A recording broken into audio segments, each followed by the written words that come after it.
Secrets Behind the Secrets by Lex. Warning, may contain content not suitable for children. Language, blood, violence, and some drug references. Prologue. My name is Jen Woods. I'm a forensics officer for the CPD, Chicago Police Department. These next few cases are some of my very own successes, catching perps and bringing them to justice. Now, since I am technically a police officer, I talk like one. So if you see any bolded words you don't know, feel free to look them up in the glossary at the end of each case. You are now going to endure cases of murder, deception, kidnapping, dead magicians, literal gold diggers, freaking awesome hostage situations in airports, and more. So be prepared for anything. Welcome to episode 1 of Secrets Behind the Secrets. I'm Lex Fusco. And I'm Connor McKibben-Vaughn. And we are going to tackle Case 1, Game Over, in this delightful novel I wrote when I was 11. Secrets Behind the Secrets. Secrets Behind the Secrets. And this is a murder mystery. Yeah. It does not sound like a murder mystery.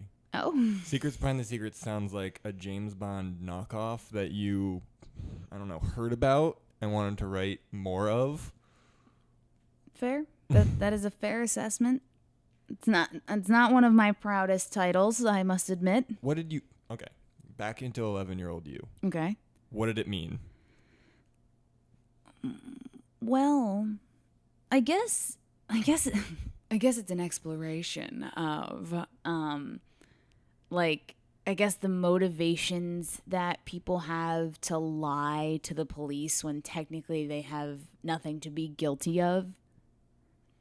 Because, something that I noticed That's a big leap for an 11-year-old. Well, something that I noticed in every single episode of CSI was even the people who... Wait, I want to harp on that, too. Okay. You were watching CSI at 11. You found it interesting. Oh, absolutely. I would watch the marathons on Spike TV like it was no one's business. See, I don't know if this is just me, but I just went from watching cartoons from ages 8 to... 12, 13, and then immediately I was like, I'm ready for big boy TV, and I started watching HBO shit. And you know what? That is completely fair, sir.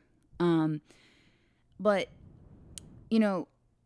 moving away from the title for a moment, there is a warning on the front of this. Now this looks like a manuscript. Yes. In front of me. It's not a Word document. You printed this out. Yeah, so there is only a physical existing copy of this. It is nowhere else. I have this Kinko's printed. How did you write it? On a computer. Oh, you just don't have the file? The computer is gone. The computer was... Oh, this was before, you saved things on flash drives. The computer did not have a port for a flash drive. It had a floppy disk port, and I would force my sister to read pages of it, but she didn't get very far because I would sit next to her and monitor her as she read it. Did she have to read it out loud, to you? No, I would just sit there and watch her silently read it. So there's also a more than good possibility that she wasn't reading it at all, and she had just completely checked out. She was just staring and saying, she'll go away soon. She dissociated. She'll go away soon. I get to play with my toys again.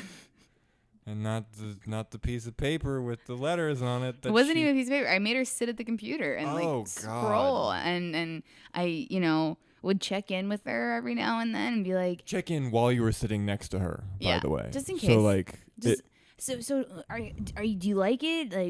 I needed the validation. I never made my brother read anything that I wrote, but that's mainly because I didn't think he knew how to read. That is an issue to tackle for another day. So the warning label says, warning, may contain content not suitable for children, language, blood, violence, and some drug references. Now, I read that as it's punctuated because there's no period after children, because I believe this is supposed to read, may contain content not suitable for children. And the content there includes language, blood, violence, and some drug references. And this is, a warning I saw before those television shows.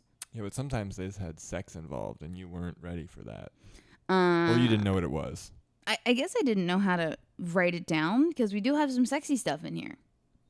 Sexy stuff for an 11-year-old. Sexy stuff for an 11 to 13-year-old. Oh, God. Okay. without further ado, we are going to start with the prologue. Prologue. My name is Jen Woods. I'm a forensics officer for the CPD, Chicago Police Department. Now, please keep in mind, I've never been to Chicago. I was going to ask. I know you're from Pennsylvania, so. Yeah, I've never even been to Illinois. So why? Special Unit 2, which was another favorite of mine at the time. It was a television show on UPN. Took place in Chicago. Yeah. So watching that show obviously gave me all of the geographical knowledge I needed in order to set a story There's in some Chicago. buildings, they like deep dish pizza. Yeah, it's fine. They Everything's talk great. like they're from wherever I'm talking from. I don't think that's correct at all. But Hey, I'm from Chicago. okay. These next few cases are some of my very own successes, catching perps and bringing them to justice.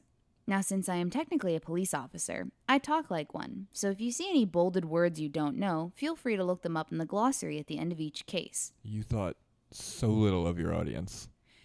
Not only did I think so little of my audience, but I didn't even actually look up any of these words. Oh, you just thought you knew them. I just gave them my own definitions as I believed they were being used.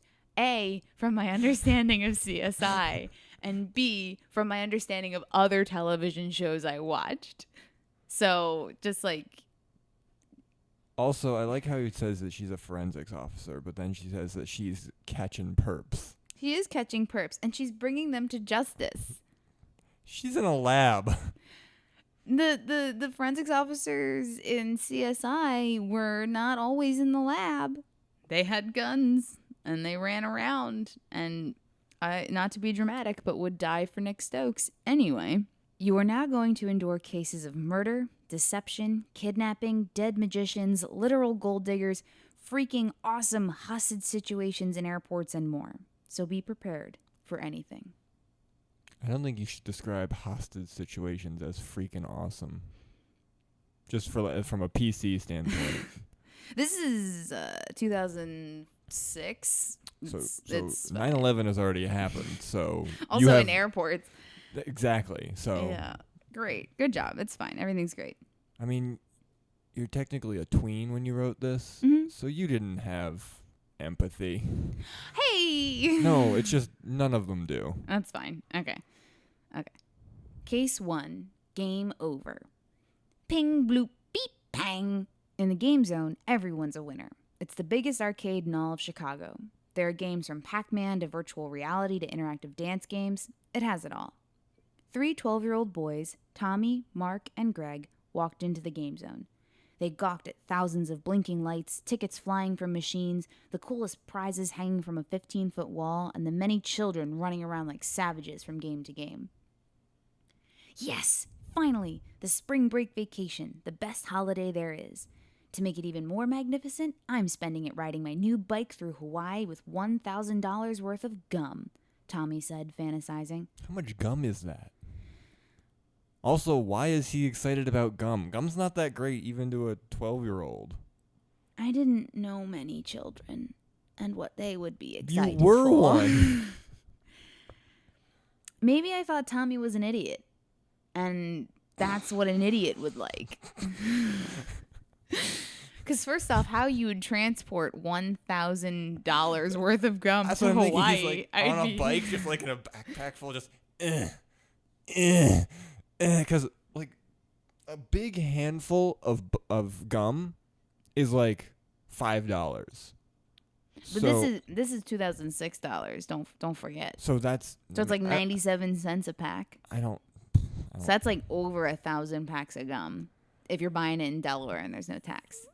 Have you considered that? Okay, no, that makes it It's worse. It's at least 100 pounds of gum. It's a, you know what? Their day is gonna escalate He's further from 12. that. He doesn't understand numbers It's yet. fine. It's great. He doesn't understand. I'm gonna make him an idiot in my brain hole. Good call. Technically, Mark protested, spring break isn't a holiday. And how are you going to get a new bike and a trip to Hawaii? All right, semantics, man. Also, I like that's like those are the things that he focused on instead of like obviously the conversation we smart people had about the gum part. Okay. By winning the grand prize, of course, Tommy said, pointing over to a poster in the arcade. Well, this should be interesting, Greg said sheepishly. It should, because that prize is mine, Mark and Tommy said in unison. Greg rolled his eyes and they went to get their tokens. When the boys were happily clutching their large plastic cups filled with shiny gold tokens, Gary Marl trudged into the game zone.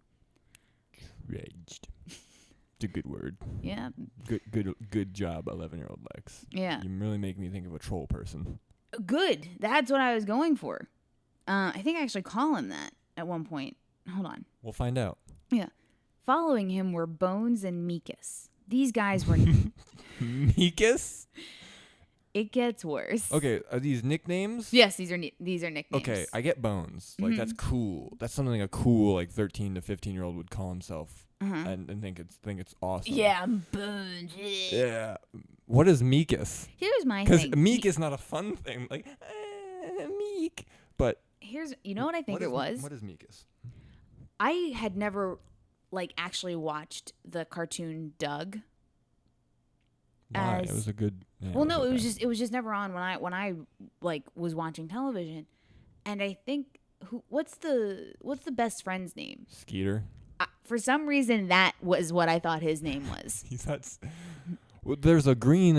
No, not the bully. I thought that the You thought Skeeter was Meekus. Skeeter was Meekus. You thought the words Skeeter and Meekus were the same thing. Pretty much. There's a double E and a K and an S. Just not in the same places. So, okay. But also, he's a best friend. He's not a bad guy. Yeah, that didn't matter. I was trying to think of something goofy. Oh. And I think I successfully came up with something goofy. Okay. You pair him with a bully, and I assume that they're all supposed to be grumpy old and... I mean, they're bullies, and therefore I thought they were stupid. Goofy and stupid are different. Okay. Goofy's lighthearted and fun. All right. These guys were 9th graders that compared to King Kong, they would match, IQ and all. Gary, on the other hand, was 17 and makes the King Kong brothers seem like Christmas ornaments. Why is a 17-year-old hanging out with 14-year-olds? He's got poor self-esteem. I don't know. Hey, Bones, I forgot my money. Go get me some tokens, Gary snarled. Bones skulked over to the 3 boys and yanked their cups from their hands. Hey, those are our tokens, Greg screeched. The 3 brutes snickered at their victory. Yeah, what are you going to do about it? The troll belched. You know, if I was yous, I'd run like the little girl you are and scram. See, I told you they talk like that. In Chicago. In Chicago, yeah. Gary threatened with amazingly correct grammar. I do this a lot in this. You just dunk on your own characters? I just dunk on my own characters, but here's the other, like, the fucked up part is this book is just run on sentences. I don't think there is a single You were excited in this book. You were excited. You just wanted to get it all out there. Yeah, I write like I talk. Okay. Greg waved his hand in front of his nose. Well, if I were you, the nightmare that would be, I'd get Tic Tacs. You know those green and white oval mints they invented while you monstrosities were discovering fire? Greg continued to wave away the stench of Gary's rancid breath. You just really mean to these guys. I mean, yeah, they're assholes, but first off, that's a sick ass burn. It was a long burn too. Yeah. It was such a long burn because I thought it was so goddamn smart. I was like, yeah, I wish I had said that to someone at some point in my life. This is just wish fulfillment. Oh, absolutely. Gary's forehead vein was doing the cha-cha. You losers. Don't know what that means. It was bulging and dancing around. The vein was moving like some kind of squid thing under his skin. It was more like a Ren and Stimpy cartoon. I never watched Ren and Stimpy. Oh, okay. You losers probably didn't even need these tokens anyway. You couldn't win anything if you tried, the giant roared. About 10 minutes, 45 tokens, and 8 games later... Oh, that's just the end? They just walked away? Yeah, and apparently gave them their tokens back, by the way. Oh, the bullies did? Yeah, because about 10 minutes, 45 tokens, and 8 games later, there was a victorious screech over at the jackpot game. Yes, I won 300,000 tickets, and I hit the jackpot, Greg That's all it announced. took? That's all it took. Mark, Tommy, a guy with a microphone, Gary, Bones, Meekus, plus the hundreds of children scrambled over to marvel the great prize. Hundreds of children. To marvel the great prize. This was a casino. No, it's it's the biggest arcade in all of Chicago. I know, but I was picturing like a single floor with a couple, like, you know, maybe the size of like a grocery store.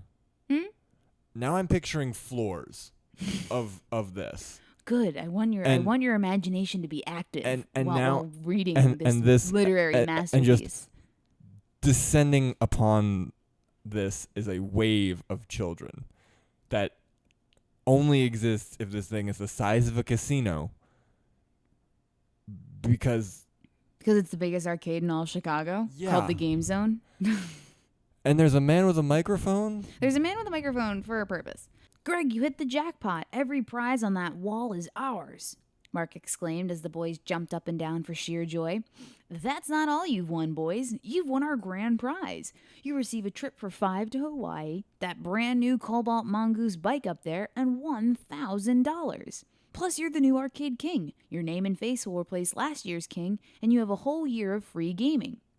You'll be on the news and in the paper, so come on in tomorrow for your press conference. They're using this child for promotional material? Thanks for playing at the Game Zone. This is getting cut, but that was a really funny response to my comment, was just to continue reading. Why would I cut any of this? Okay. The guy with the microphone announced. The cheering seemed to go on for forever, but it eventually settled down to a dull roar. Hey, Mark, nature calls, Greg shouted over the massive crowd. Okay, I can't believe you won, Mark exclaimed back. Greg went into the bathroom at the back of the Game Zone. He was so excited his hands were shaking. He won. And Gary said he wouldn't win anything. Stupid oaf. There's no punctuation in any of that. First off, there was one comma, and it wasn't even in the right place. I kind of want to kill you right now. If you did, don't forget to check out Secrets Behind the Secrets in order to figure out how to cover it up. We haven't met who the fuck Jen Woods is yet. We're only on page 8. It's okay. Oh okay. My God. Hey, you ready for, Greg screamed. Was he talking to himself? Here's the thing. This only works when you're watching it. It doesn't work in a book. It's absolutely like, so the camera is on Greg. He turns around and he's like talking to whoever's behind the camera. Yeah, you didn't explain that. There was just dialogue. Yeah, and he's like, "Hey, you ready for? Oh, what are you doing?" And then he's attacked, and then it cuts away. But that's not explained in this sentence. You just saw it in your brain. Oh, and was like, yeah, people are gonna land on this. They're totally gonna get it. It's fine. Mark looked at his Garfield watch. Greg was still in the bathroom. When Mark finally found Tommy, he pulled him over to the bathroom. You haven't explained how much time has passed. I just want you to point out. You've got people worried about how much time has passed. Greg's been in there for 12 minutes. Do you think he's okay? He has IBS. Leave him alone. But you were all concerned with how long he's been gone. They entered the grimy bathroom of the Game Zone. Why is it grimy? It's a really nice place that can apparently afford trips to Hawaii for random children. Yeah, but children use that restroom, and children are gross. They're such drippy creatures. Don't like that image. Let's move on from the image you've conjured in my brain. They looked forward and saw a battered and quite dead Greg on the ground with a shiny plastic sword in his hand, and over his head in silver spray paint were the words, "Game over." Ah! The boys shrieked. They tore out of the bathroom and scrambled up to the ticket counter. Can I help you, boys? The teenager asked. Our friend Greg, he's in the bathroom, dead, Mark wheezed and then fainted. Tommy was down on the floor reviving Mark as the teen called 911. Chaos broke out as the CPD filed into the Game Zone. Officer Kane plastered yellow crime scene do not cross tape over the bathroom door. I can just imagine just adults marching in there, like single it. file, like Yeah. vroom, vroom, vroom, The vroom, entire. vroom, By the way, vroom. it makes it sound like the entire Chicago Police Department has Just showed like up. arrived to this murder Instantly. Yeah, And just the children are like, like the they're not being- hundreds the hundreds of children aren't being told a single goddamn thing. These Yeah. people just showed up and started saying, "This is a crime scene, children. Someone, we're just here now, and you just have to learn about death." Forensics officers Nick Craigen, Melch, the coroner, and I stepped into the bathroom. Why doesn't Melch get a full name? Also, is it suddenly in first person? It's always been in first person. This whole book is in first person. What I didn't know at the time was you weren't allowed to write omnisciently in first person. Yeah. See, that's what I was like. There hasn't been any scene with her in it yet. Nope. She Okay. Yeah. Okay. Talk about taking the game too seriously. Nick laughed as he captured every A angle. child is dead.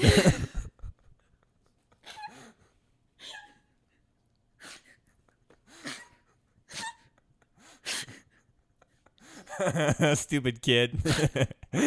Don't die next time.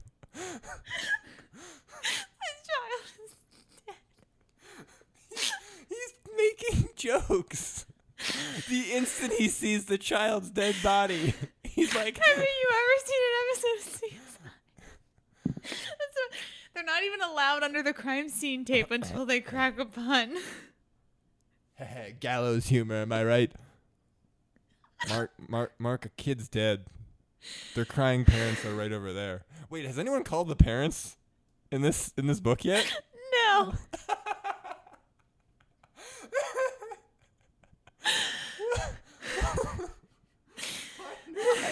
Did you not think about, like...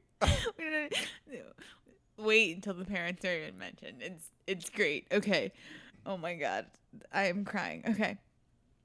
Talk about taking the game too seriously. Nick laughed as he captured every angle of the crime scene with his camera.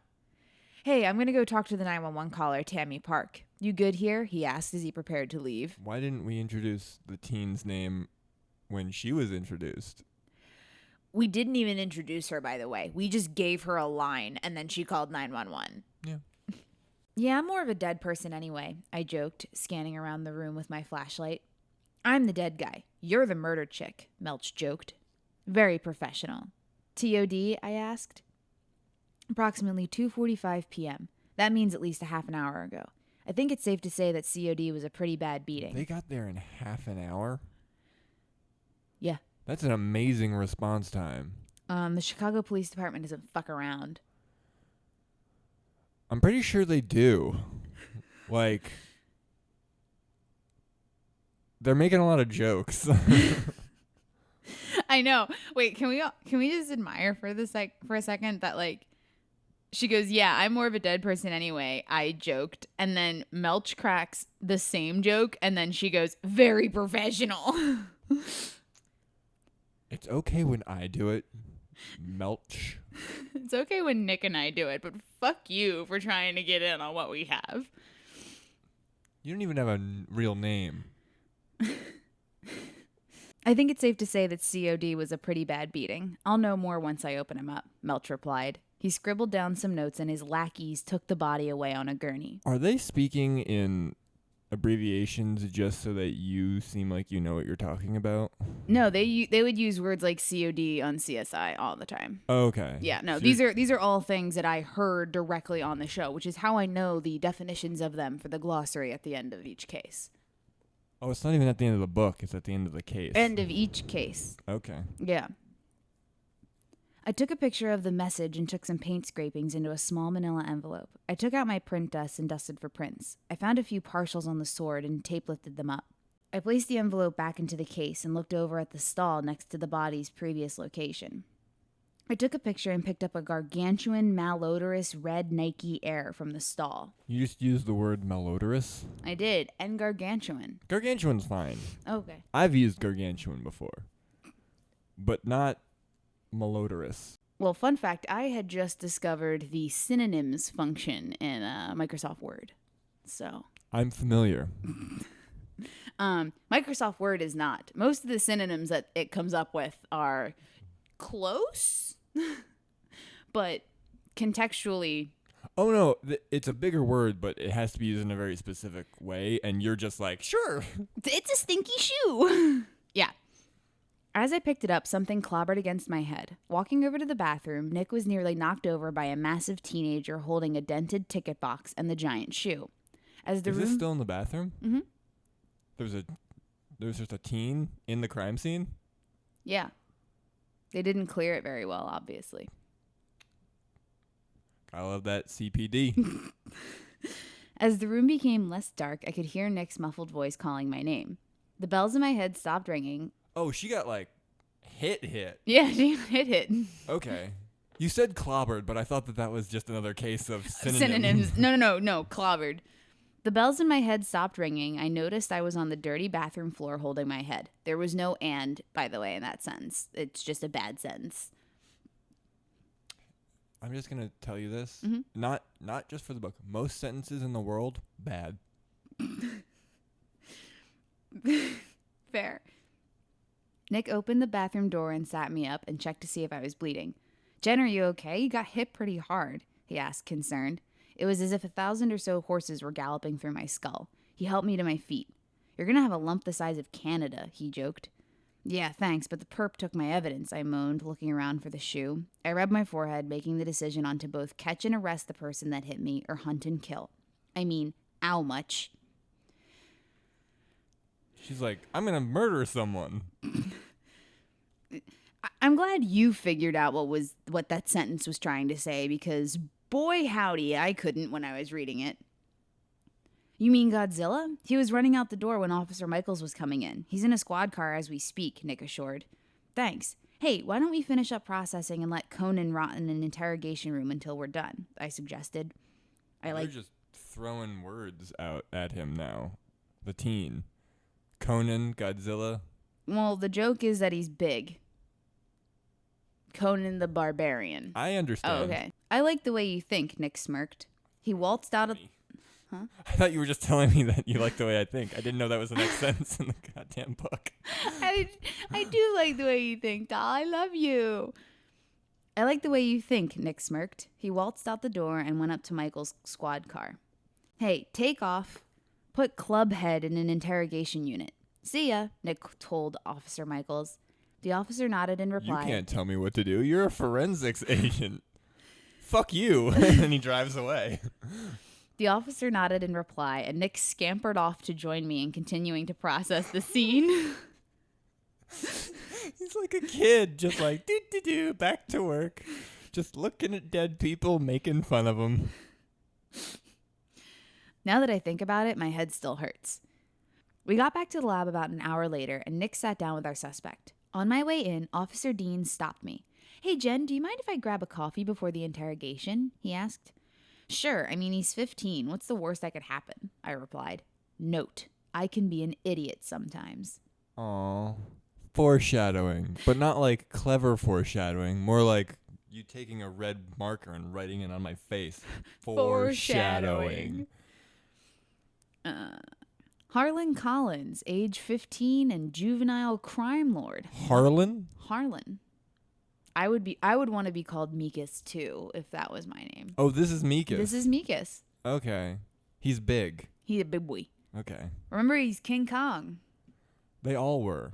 And that means nothing, because I didn't think you meant actual King Kong. I thought that to a 12-year-old, anyone taller than them was King Kong. Very fair.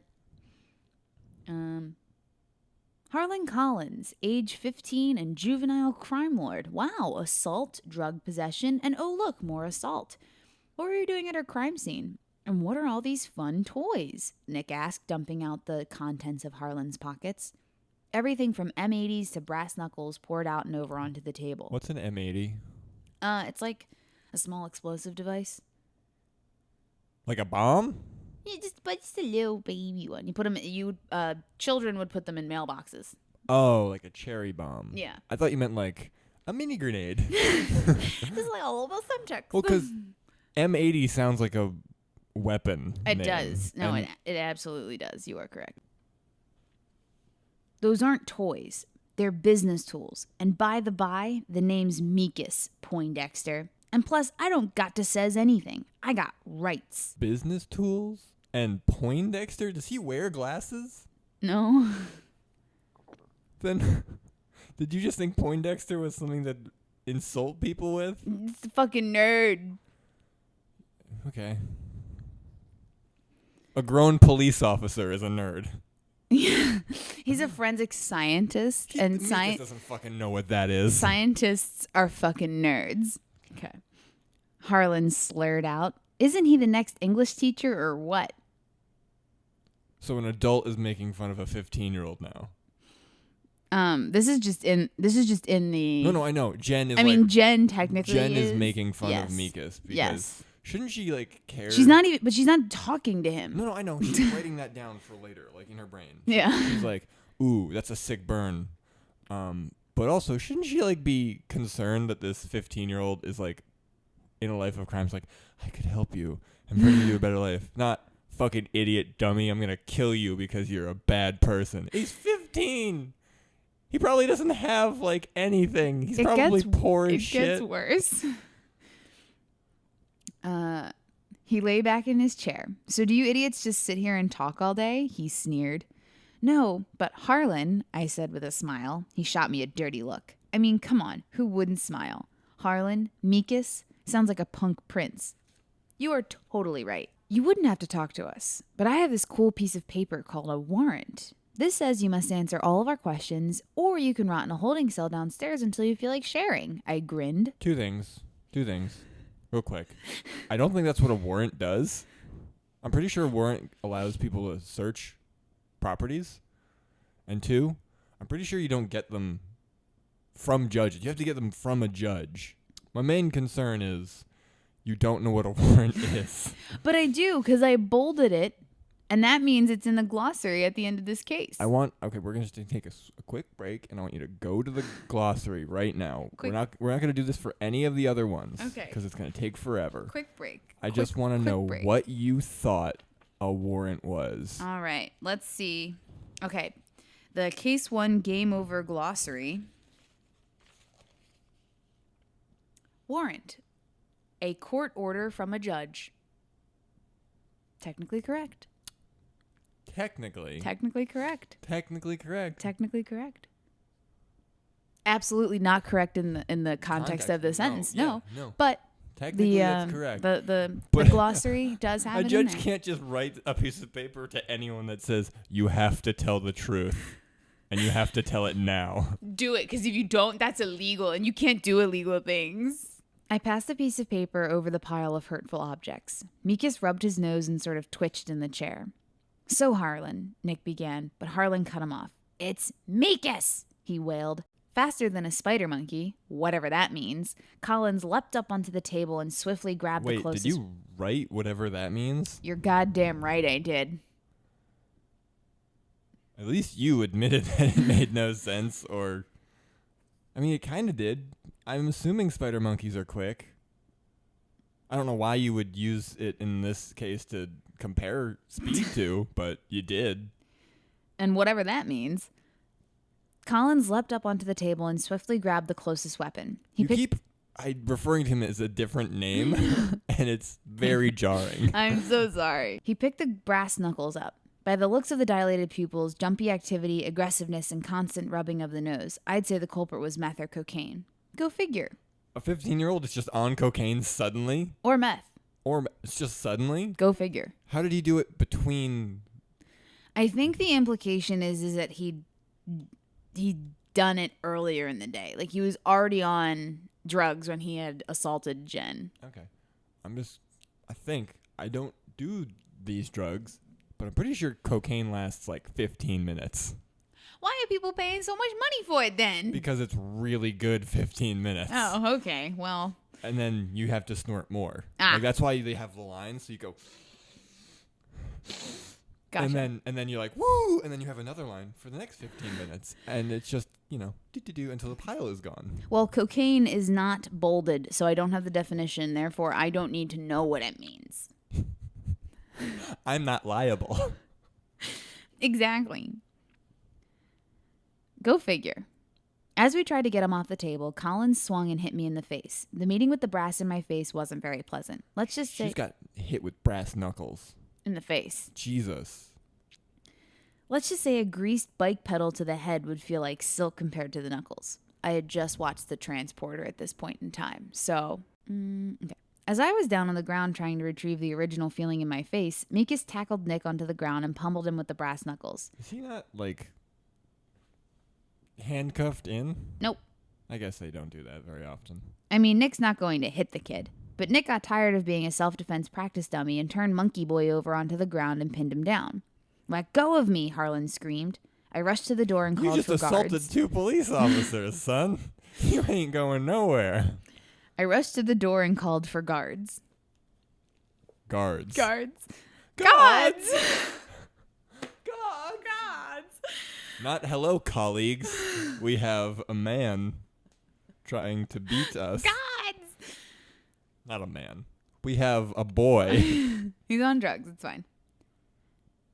"Jen, I could use some help over here," Nick said. Harlan was still pinned to the ground, but after taking the short beating Nick did, he wasn't going to hold long. Harlan got out of the pin and ran toward the door, leaving Nick on the ground. Mikas charged at me, and I just simply moved out of the way. Mikas, oh so gracefully, rammed into the door, and Nick got back up and attempted to subdue the Hulk. He got Mikas up off the floor, and Kane and Dean finally busted in. Security these days. Kane and Dean are police officers. Mm-hmm. We've met Dean. Officer Kane was the first police officer introduced in the whole book. Oh, was he named? Yeah, Officer Kane was putting up the crime scene tape.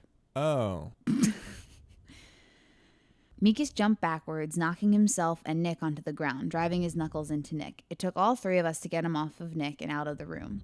As they took him down to holding, he screamed insanely. "It's Mikas! Mikas!" the demented child screamed. Nick rolled around on the floor for a few seconds, trying to catch his breath. "Nick," I yelped, and ran over to my battered partner. I helped him up into the chair. "Graceful, really. I'll get a medic," I suggested. "You don't look too good," I continued. He completely blanked the comment, and a worried look spread across his sweaty face. "What?" I asked, sharing the worried expression. I then remembered the date with the brass. I covered the abrasion with my long black sleeve. Why were forensics officers questioning someone? I just did that. That just popped into my head. Why weren't the actual, detectives doing that? Because CSI people would interrogate people all the time, and it would be fine. In the show? Yes. Okay. Yes. In CSI, crime scene investigation, Warwick, Stokes, Seidel, Willows, Grissom, they all interrogated suspects. So is this supposed to be like a spin-off set in Chicago, or? No, it's just this. Similar? This is oh, well, this is my CSI. Okay. Yeah. "You okay?" he wondered. "I'm just terrific," I jeered. "Jen, I'm fine. Have I ever told you act like my mother?" Nick laughed in reply. "I'm going to kill Dean. I mean, to guard an interrogation room, you need to be in the room, not getting a caffeine fix." Nick coughed, holding his waist as he wheezed. Nick continued to cough, and he bent over. "That kid was on something. I mean, I'm in the best shape of my life, mind you, and I couldn't keep him down. His muscles were basically ripping through his jacket," Nick said, trying to change the subject. "You're right. Luckily, when he ran into the door, we got blood." I smiled and pointed over to the few blood drops on the floor. You also just have him. You can go and stab him with a needle if you want to. That might not be legal. It's not covered under the warrant that she has. I can ask you questions because a judge said so, but I can't steal your liquids. I can't compel a DNA sample from you. I smiled and pointed over to the few blood drops on the floor. "I love you." Nick smiled, and it got really quiet. "Not like that. I mean," Nick stuttered. "Oh, yeah, I know. Let's just run the blood to Claire." That was real smooth. Real smooth and real adult. Real adult situation that they just were in. Yes, absolutely. Soup's adult. The most adult any kind of situation you can have. So adult, it's TVMA, mature audiences only. I smiled, cutting the awkward conversation short. I walked over to the small spatter. "Hand me my kit, will you?" I asked Nick. He bent over. She just has in the interrogation room? He bent over and flinched as he picked up the metal case. He handed it to me. "You really carry this everywhere?" he asked. "You don't?" I returned. I'm in the station. It's on my desk. 30 feet over there. I didn't bring it in because, again, we were questioning a child. Because I guess the detectives are off getting drunk. I don't know, man. No, I'm a normal person and have a life, he said. Basically what I said. I swabbed up some of the blood and placed it into my kit. Okay, I'll run that to Claire. And you go get to the morgue. I want Melch to give you a check and tell you how our gamer died, I ordered. Yes, General. Great, an afternoon with dead people. They're such a lively bunch, Nick joked, and left. I followed him You out. just do two different sentences, like, yes, General, and then immediately switch to making another joke? Yes. Okay. Yes. Just so we're on the same page. We are. I followed him out and went to see our friendly neighborhood toxicologist. Hey, I need a full tox screen on this blood, stat, I greeted, walking into the room. Okay, no, hi. Nice to see you, Claire. How you doing? She asked sarcastically, swiping the blood from my hand. Sorry, it's just Nick was attacked by a crazed teenager, and I just hate the fact that I have to run a tox panel on a kid, I moaned. You have to run a tox panel? She questioned. Sorry, you have to run the tox panel, I returned. Well, the world's a crazy, dangerous place. This isn't the first time you've seen something this crazy, Claire said. I hate pep talks. Yeah, I remember this guy butchered his family and stuffed their heads into individual paint cans, then sold them at the hardware store he worked at, I remembered. That was just peppered in there. Like, remember that grisly murder? I have to eat lunch with my husband in like an hour. Please don't talk about dismembered heads. Jen. Jesus. You don't just bring that up. I'm going to go to HR again. You keep bringing up, hey, remember that kid cut in half? Man, that was fucked up. Good morning to you, too. You see, it's not so bad, Claire smiled. Blink! Oh, Claire Jr. has results. Wait. Wait. That was it. That was it. That was the whole time. That was the tox screen. Not she was doing. Maybe it's just because I watched medical shows and I know how long those tests and I have. It only takes long when it's inconvenient. But first off, there's probably a line of toxicology reports. No, because Jen came in there and she had said she needed it stat. That supersedes all the paperwork. Yep. That would have to go into doing it first. Yep. And also the fact that those machines can take an hour. Yep.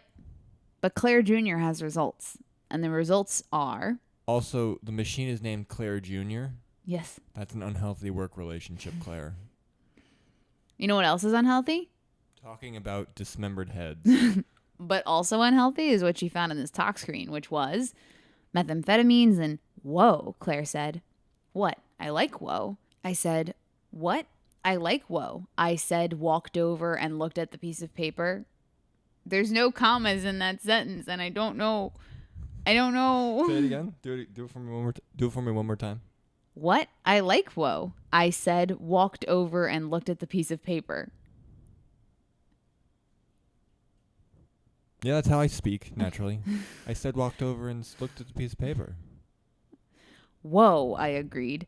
Muscle enhancements, steroids, and bone strengtheners. Dag wood, this kid is strong. Bone strengtheners? Bone strengtheners. Is that a drug that exists? Bone strengtheners.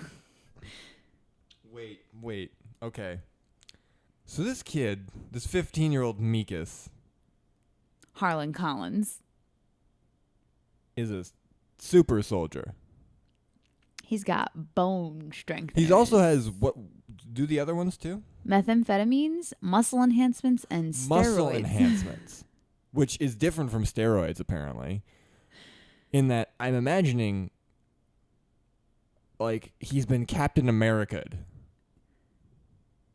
Yes, I guess, without the Dorito-like physique. Okay. There's a super soldier, and that's not the main focus of this story. Nah, it's fine. I don't think he comes up again. Dag wood, this kid is strong, Claire read. I walked back over to the countertop where my piles of files were. He has 8 counts of assault, and he is captain of his undefeated wrestling team. That would explain most of the drugs, but where would a kid get... No, it wouldn't. No, it wouldn't explain any of the drugs.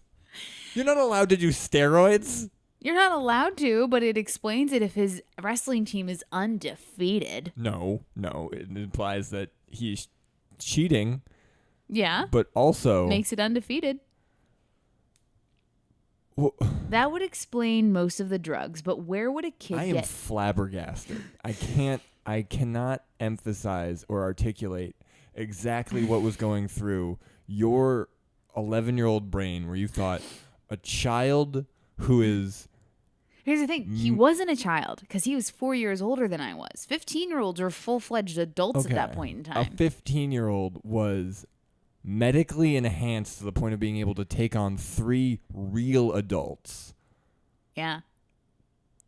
And that's not like a big deal to you. That's like No. that's like just a thing. That's just the thing. Because here's the big question that Jen has.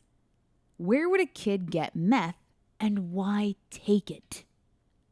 I questioned. Because he's a fucking idiot who keeps taking all the drugs that people hand him for some reason. Hey kid, I want you to watch this. I already used it. It gets worse. Okay. Ready? Okay. So, where would a kid get meth and why take it? I questioned. That's like asking why is the sky blue? Just 'cause, Claire retorted. Chicago's going to burn if these are the people who are protecting them. Claire, there's actually a scientific explanation as to why the sky is blue. It is absolutely not just 'cause. It's fine. Everything's great. She's a scientist. She's a toxicologist. She doesn't have to know why the sky is blue. Oh, God. Thanks, Claire, I finished and left. Lively exit, she yelled cynically. So I didn't know, I had just learned the word cynical. And unfortunately, I firmly believed that the word cynical was actually just the word sarcastic. Okay. You're wrong, but okay. Yeah, no, I'm aware. I just wanted to I mean, there's say that point, but also just everyone in this police station is a dick to everyone in like that kind of jokey way, but also, I think you need help. Is this a cry for help? I walked down to the morgue. I opened the door to a shirtless Nick with a grueling mix of black, blue, and hints of yellow on the right side of his waist. Is this the sex No. that you were mentioning? Because there was no warning for this. Oh, no. No. This is not the sexy I was talking about. Oh, you look like someone used you as a crash test dummy, I greeted. She saw what happened. She doesn't need to make jokes about it. She saw. She saw the man. Oh, aren't you sweet, he teased. So how is he, I asked. He's Nick. He won't listen to my diagnosis, and with Nick's track record, not only won't he ignore me, but not take it easy either, Melch rambled. Oh, it's good to know that Melch is here too, because he's in the morgue. You didn't mention him before. No. You said there's a shirtless guy. Also, I'm speaking to the third person.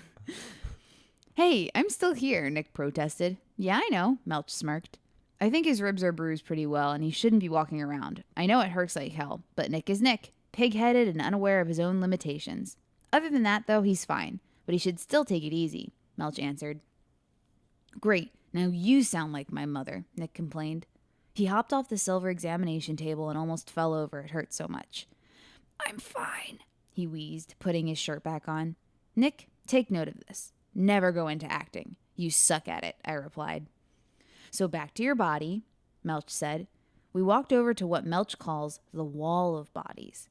He quickly scanned over the few that were in front of us. He found Greg's and slid out the lean drawer. There lay the lifeless body of 12-year-old Greg Marshall. I cannot find COD, Melch reported. I noticed the body on the table lacked a Y incision. Open him up, I commanded. Yeah, cut him open right in front of me. Do it. Do it, Meech.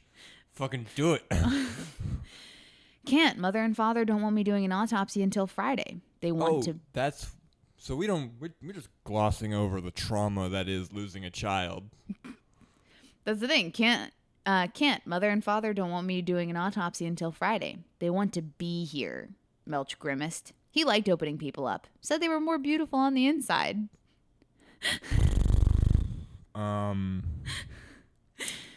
You know what? You don't even necessarily have to unpack that one. That itself is just a punchline. We will move on. But okay, so there's two jokes here. Okay. One is Meech is Melch. Melch is, I'm mixing up Meekus and Melch. Very fair. Neither are great. Melch wants to see everybody's insides, as you just actually plainly stated. Yes. But also, he's creeped out. The man who likes opening people up is creeped out by the idea of parents wanting to see the insides of their child. See, it's interesting that you interpret it that way, because I thought he was grimacing because he was disappointed that he wasn't allowed to open him up. Oh, no, I was like, they want to watch. Isn't that kind of fucked up? Like, isn't it fucked up that the parents want to see their kid get cut open? He doesn't know the people he's cutting open, if that's any consolation. That just means he won't become a serial killer. Maybe. Because eventually he's going to be like, you know what? I've noticed all these dead bodies look the same when you open them up. I wonder what a live person looks like when you open them up.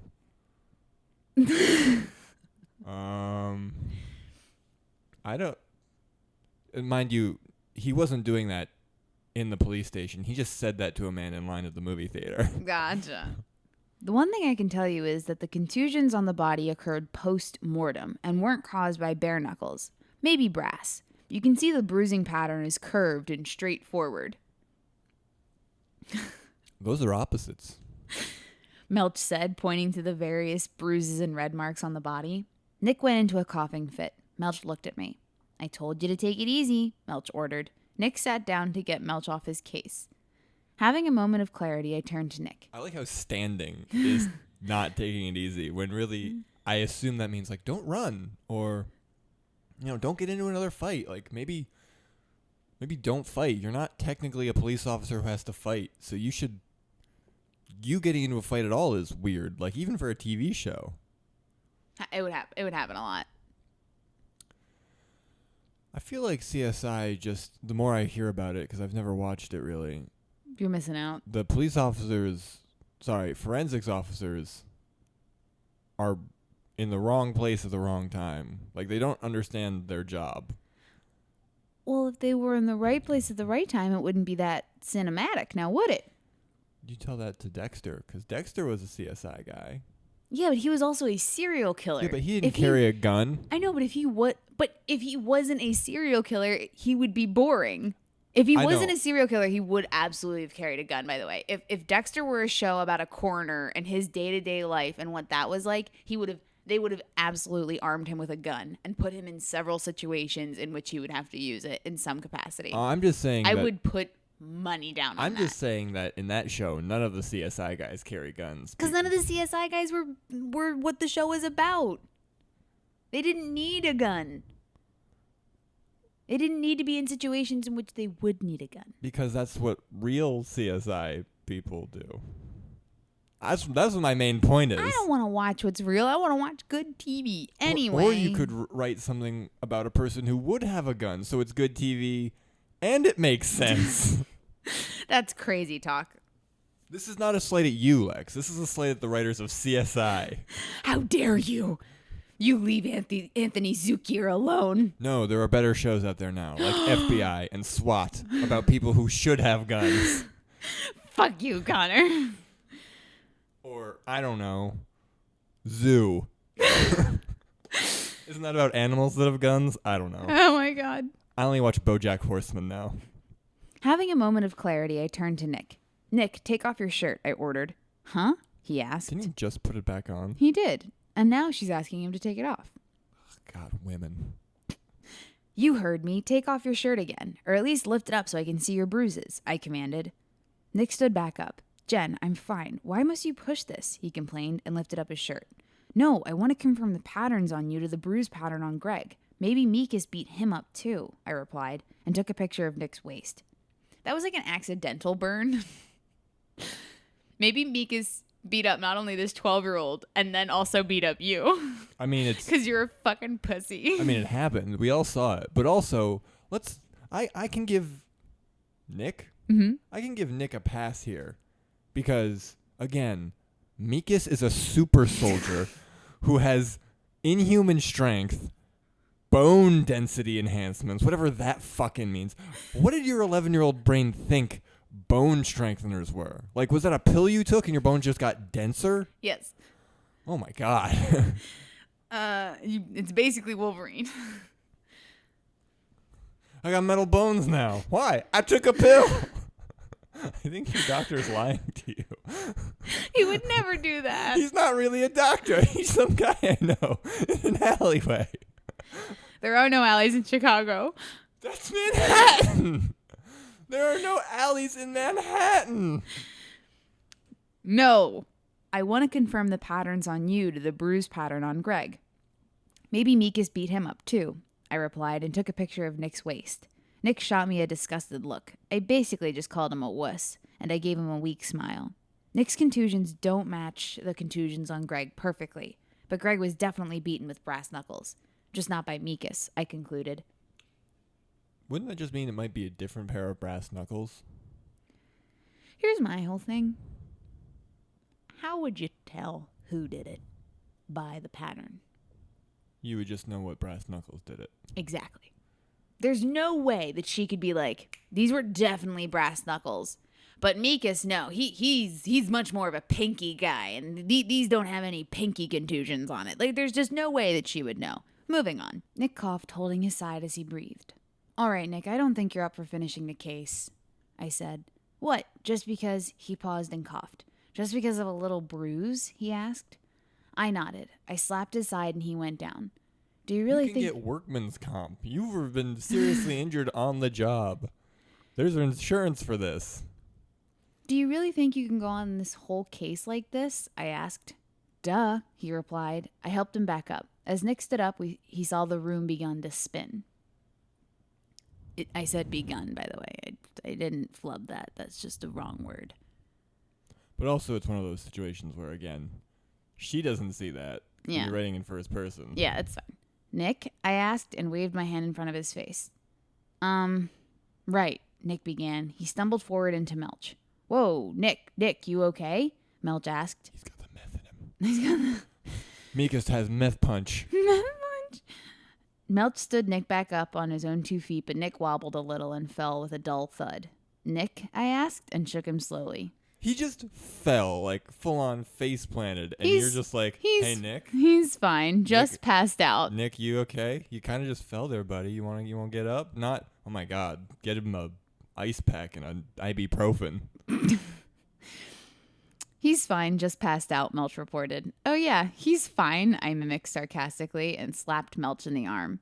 The body was in so much pain it had to shut itself off, Melch finished, rubbing his arm. I'll call a bus, I said, getting up. So he's in shock. And you're just like real casual about this. We're being soups cash. You know, I see this every day. Why? Why, Melch? Why do you see this every day? You deal with dead people. Are you cutting up real people? And they go into shock? That's a good idea, Melch said, and I did. Nick woke up under thick blue polyester blankets in an uncomfortable hospital bed. Huh? He whispered groggily. Hey, you all right? I said, standing up from the chair beside him. No, I'm half left, Nick returned. My favorite thing about 11-year-old you is that you keep forgetting to set scenes and things just happen. We're just here now. And it's just like, he woke up in a hospital bed. Also, I was next to him, sitting in the chair. But you didn't expect that. Ha ha, I can't control my laughter. I rolled my eyes. What happened? He asked, trying to sit up. Well, Melch and I tried to tell you to take it easy, but no. Nick Craigen is Superman and is indestructible. He's the pain magnet, I replied. I did nothing. I took it easy. I was standing there. What more do you want from me, Jen? He looked at me with those big blue-green eyes.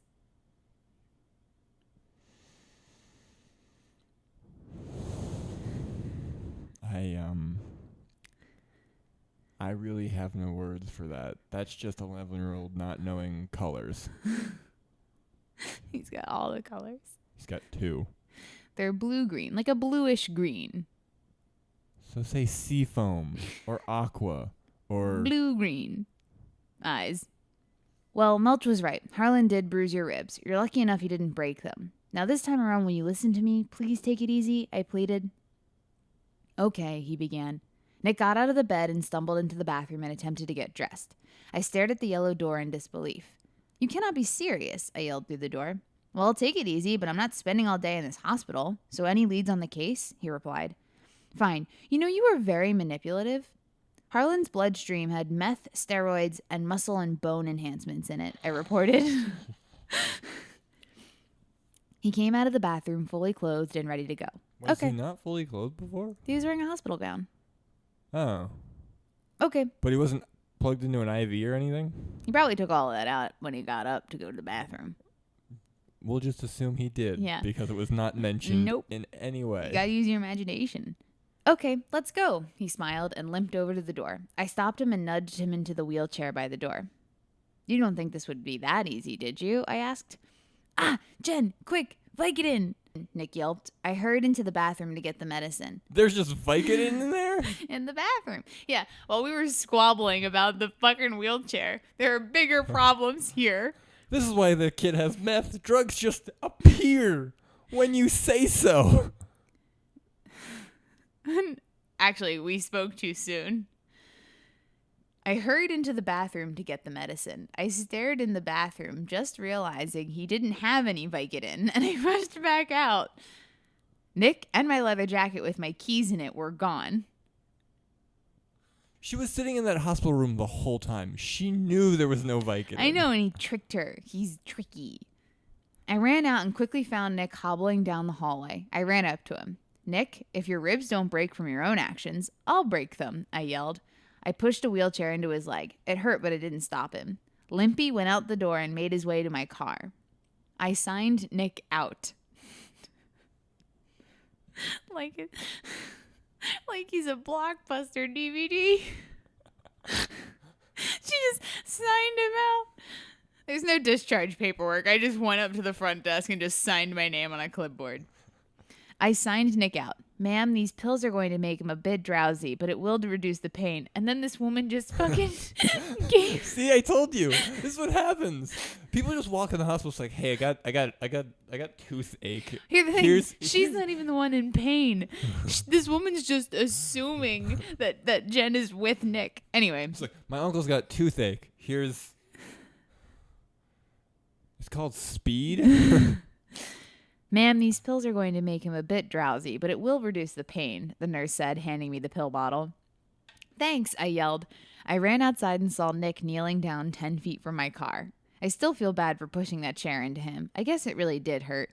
I ran up to him as fast as I could in my stiletto boots. I don't know why she's wearing stiletto boots. Don't look at me like that.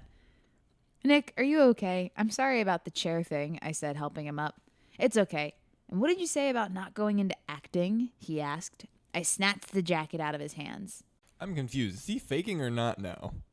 He was faking about the Vicodin thing when he went, no. Get my Oh, Vicodin. that's what he was referring to. Yeah. I thought he meant all of the pain was just like, I'm better now. No. I tricked you. No. You wrinkled my coat and you were about to steal my car. I frowned, ironing out my jacket. I took my keys and opened my... Ironing out? Ironed out the jacket, yes. She's got Human Torch powers, and so she just like heated up her hand real quick. And she steam cleaned it with her hand. Yeah, no, it's fine. That's great because it gets worse. Are you ready? Are you ready for this?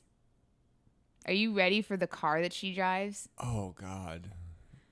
A 1978 Pontiac Sierra. I don't know if those numbers and words correspond in any way, but No. that's my guess. I took my keys and opened my cherry red Dodge Viper. Well, Nick immediately you know, like cops drive. Yeah, like forensic scientists drive. Nick immediately got into the driver's seat. Oh no, I yelled. What? Nick asked, reaching for the keys. Scoot, I said, shoving him in the direction of the passenger seat. 6 seconds had passed and he finally caved.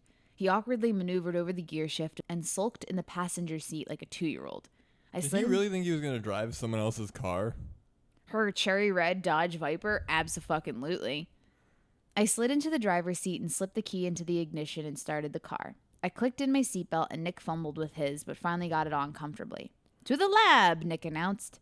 I rolled my eyes and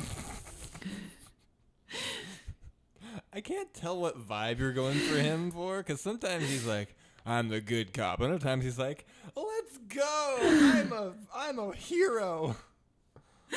And To the lab, Nick announced. I rolled my eyes and we drove out of the parking lot. Oh, I almost forgot. Nick, you need to take 2 of these every hour, I said, handing him the bottle. The nurse didn't say that. I'm assuming it's a nurse and not a receptionist because I'm going to give you the benefit of the doubt. No, it was a nurse. It said the nurse said. Okay. I said, handing him the bottle. He popped in one and then another into his mouth. By the way, she is poisoning him right now. She knew that the drugs were going to make him drowsy, and she's trying to knock him out.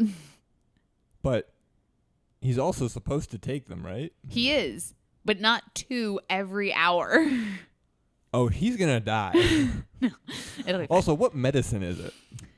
I don't know yet. I think we find out later. I can't tell you right now. It's Dr. Bosun's sleepy time pills. Fuck. Not supposed to do anything for pain. He popped in one and then another into his mouth. About 5 minutes later, he was asleep. When the car came to a stop, I took the key out of the ignition and got out of the car. I slammed the door behind me. Nick's eyes sprang open as I knocked on his window. We were in his driveway. Rise and shine, sleepyhead, I greeted. Jen, take me to the lab. Does this look like the lab to you? He exclaimed. He emerged from the car and held onto the car door. I like how they haven't had to, like, check in with anyone. Like, the chief hasn't called, like, where are you? Oh, Nick got beat the fuck up by a teenager, and we had to take him to the hospital. What? Yeah, just another day. He blinked hard and then continued to look serious. It was evident that he was trying his hardest to stay awake. Nick, you look like you're about to pass out. I broke it to him. His eyes closed for just a few seconds, causing him to fall forward, but picked himself back up before hitting the ground. I helped him up into the house, then plopped him down onto his black mock leather couch and told him about screwing up the amount of pills he was supposed to take. Called faux leather? Then plopped him down onto his black mock leather couch and told him about screwing up the amount of pills he was supposed to take and that he needs to take 1 and not 2. I admit that I poisoned you. He was pretty steamed, but not conscious long enough to actually argue the matter further. Good night, Nick, I smiled. I began to walk out when I noticed his keys, like he was really going to stay home and rest. I swiped the keys and went to my car. It was only fair. He stole my jacket. It was 11 o'clock by the time I got home. I snuggled into my bed and drifted to sleep. Beep, beep, beep. My pager went off and I grabbed it. Lab 911. I turned my tired head. It was 5:30 in the morning. I got up, slipped on a pair of jeans and a black t-shirt. I grabbed my coffee mug and walked out the door. When I got to the lab, there were very few lights on, and music was blaring throughout the lobby. I turned into the fume room and saw at least 16 or 17 16-ounce coffee cups. Nick was fuming the sword that was recovered with the body. Fuming? Fuming. So, it's like one of the best ways to get prints off of an object. Oh, this is an actual term. Yeah. I thought you meant like fuming as in angry. Oh, no. Fume room. But also, there are always police officers in the station. It doesn't like shut down for the night. He's not at the police station, though. He's at the lab. As far as I can tell, in big cities, usually those are connected. No, they're 2 different locations. I mean, they're supposed to be. Sometimes they're not throughout the book because for some reason interrogation rooms and holding cells are also in this building, but other times they're not. But in CSI, they were 2 separate buildings. Oh, so it's like a surreal hellscape world where things just shift constantly. That's why everyone takes weird drugs.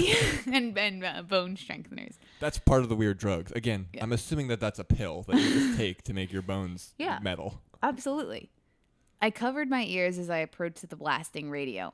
Nick, I yelled, but my voice was smothered by the loud music. I turned off the radio. Nick, I yelled again. Oh, hey, Jen, he buzzed. What's going on? Did you finish off all that coffee? I asked, staring at the styrofoam graveyard. Well, I woke up about I'm just going to commend you. Styrofoam graveyard is a very good phrase. Thank you. Wah. Well, I woke up about an hour after you left and just couldn't go back to sleep. You thought you were slick and you took my car keys. Well, he dangled them in front of me. I hope you had fun driving my locker, he smirked. Anyway, I got here and went to your kit for some samples, and I discovered that the paint you scraped off... She couldn't tell what a locker key looked like compared to a car key? We're trusting her with catching criminals? Those are very different keys. Anyway. Did you know that? Yes.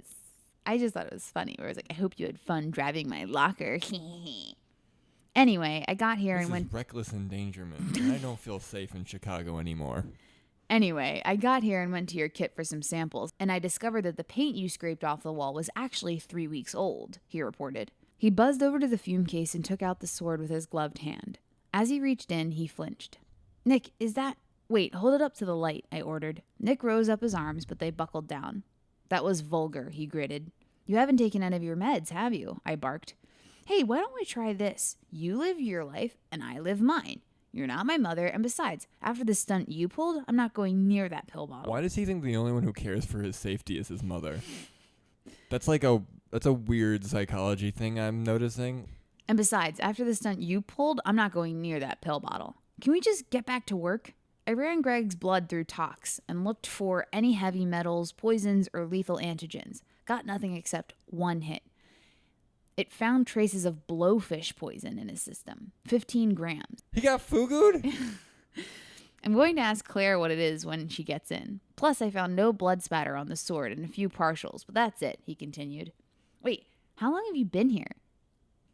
He already said that. Wait, how long have you been here? It takes at least 2 hours to run a tox screen to that extent. And you would have to take another 20 minutes to break into the morgue and draw Greg's blood, I argued. I may have been here since 2, but that's irrelevant right now. He said, I woke up an hour after you left. And couldn't go back to sleep. I may have been here since 2, but that's irrelevant right now. I'm thinking that the perp dosed him with this and then put the sword in his hand and the body under the message to make it look like a gamer did it, Nick replied. So we may be looking at a friend or a long-term enemy. We gotta talk to that family, I concluded. Now what? I asked. The family that wants to watch their kid get cut up? We had run out of evidence. I too want to meet these people. We had run out of evidence, and all we had to go on was blowfish poison. That's evidence.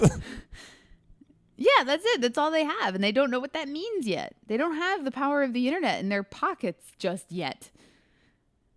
Well, we could go over the file again, Nick said, and that's what we did for a very long hour. At 6:40. Can I guess? Sure. That he didn't even actually get murdered. They just went to sushi. He ordered fugu, not realizing that if it's prepared incorrectly, you die. Ate it, and then just died. No. At 6:40, I was finally Don't awake. tell me if I'm right or wrong. Don't ruin the magic for me. At 6:40, I was finally awake. Nick had 4 coffees since I got to the lab, which made him vibrate if you looked close enough. He got up to get a 5th when I yelled, I'll get it. He held his head when I yelled. 336 ounces of coffee going through your system gives you... Diarrhea. the same dreaded symptoms of a hangover. Did you not know that as an 11-year-old coffee was that a diuretic? Yeah. No, I didn't. Oh, yeah. He'd be shitting his goddamn brains out. No. The same dreaded symptoms of a hangover without the vomiting or alcoholism. I walked over to the pot and took a cup down from the cabinet. I could Is she hear... going to drug him again? These people are terrible to each other. She's doing it because she cares. I walked over to the pot and took a cup down from the cabinet. The next step is they're just going to hit him over the head and drag him into a closet and lock him in there. Rest, goddammit you. Take it easy. I could hear noise in the hallway as Sarah and Claire came into the lab, followed by David and Mel. Who's Sarah and David? Who are these people? You'll find out. I fished Nick's pill bottle out of his jacket, and he's not the only one with sticky fingers. Why were they still the only ones in there? He's not the only one with sticky fingers. Jen, you've already proven that you also have sticky fingers, but you're also an idiot when it comes to stealing things. Anyway. Oh my God. Connor. Yes. I fished Nick's pill bottle out of his jacket. He's not the only one with sticky fingers. I crushed up 5 of his pills into the coffee cup and then poured in the coffee, creamer, and sugar. Here you go. I smiled. Ow. 5? 5. Also crushed up. Like you have to smash. Yeah. You have to like smash and grind. She did that with her fingers stealthily. I don't know how she crushed them up. We don't get that part, but she does in fact she legitimately poisons him this time. That's we don't know what the medicine is yet. I'm beginning to think we never will. But we don't know that. Assuming it's some kind of painkiller, that's overdose territory. If we're talking like the strong stuff. Hey, you want to take 5 oxys? No. No, I have to exist beyond today. I handed him his coffee and slowly sipped my own. Nick took a huge gulp, and in 5 seconds flat, the entire cup was empty. I don't think I understand how hot coffee is. You don't understand how hot coffee is or how you drink it as an adult? Nope. He stood up and... Because that alone, with the caffeine surge, would cause heart palpitations, especially if he's already had... almost 400 ounces of coffee. That was while she was with him. Didn't he have more beforehand? No, that was in total since 2 a.m. Oh. Not that much then. But a lot. He stood up and immediately felt dizzy. His mouth went dry and he peered over at me. You spiked my drink. He fell to the ground. I went over to him and dumped him onto the couch next to our table. That's not how that would work. He would have gone like for about a minute, and then he just would have conked out. And you had no understanding of that, so you couldn't write any of the comedy that would have been involved. After poisoning him. The room... Oh, she admits it. No, she didn't. She doesn't. She hasn't yet, at least. The room was silent with the exception of the coffee maker and the thunder and rain beating against the glass windows. I laid him down in a better position and walked out of the lounge to talk. Not even like onto a couch or anything? No, he's on the couch. Oh, I thought he fell onto the floor. He did, and then with her super strength, she went over to him and dumped him onto the couch next to our table. Fireman's carry. Yeah, it's fine. It's great. I laid him down in a better position and walked out of the lounge to talk poison with Claire.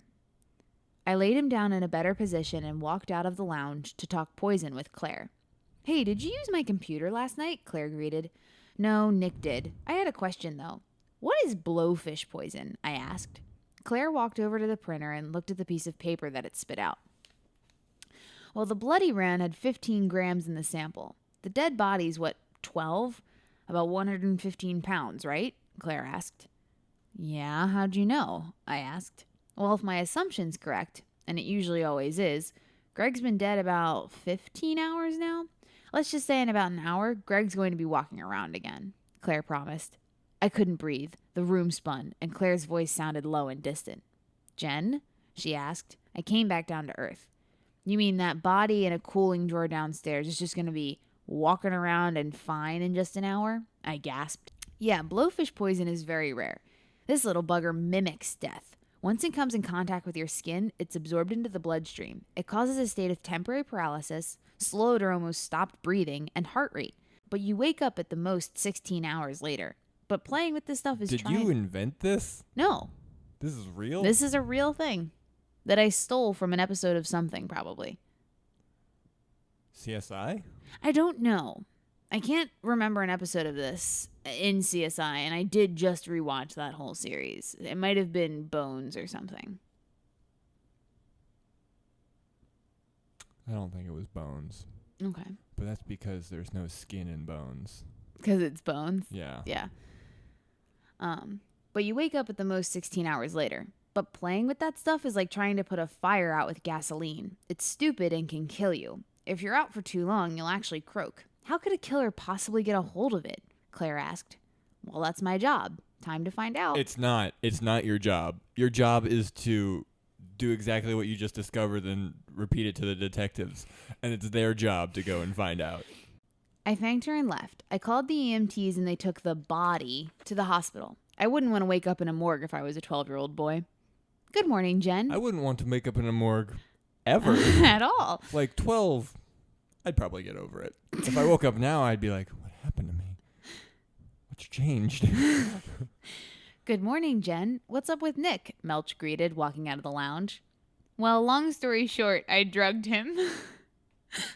Oh, okay. Good thing we're already near a police station. Officers? Well, long story short, I drugged him, I said triumphantly. We walked back into the lounge. He has no response to that, does he?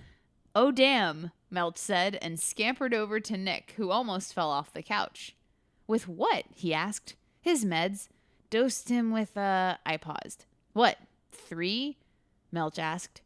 5, I answered. 5? Are you trying to make him OD? Melch screeched. Here, help me get him up, I said. Melch took Nick's arm and swung it over his shoulder. We walked him out to Melch's SUV and deposited the soaking Nick into the back seat. You want to drive? Melch asked. I smiled and he tossed me the keys. He sat in the back with Nick. Hey, where are we going? Nick slurred. Home, I answered, putting the key No, into we're going the to get your stomach pumped because Jen is a serial killer, I think.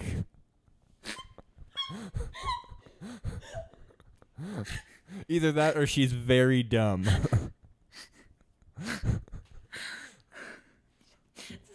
I need you to throw up now. And then Meech just starts jamming it. No. Melch. Damn it. Why did you name 2 people M.E. something?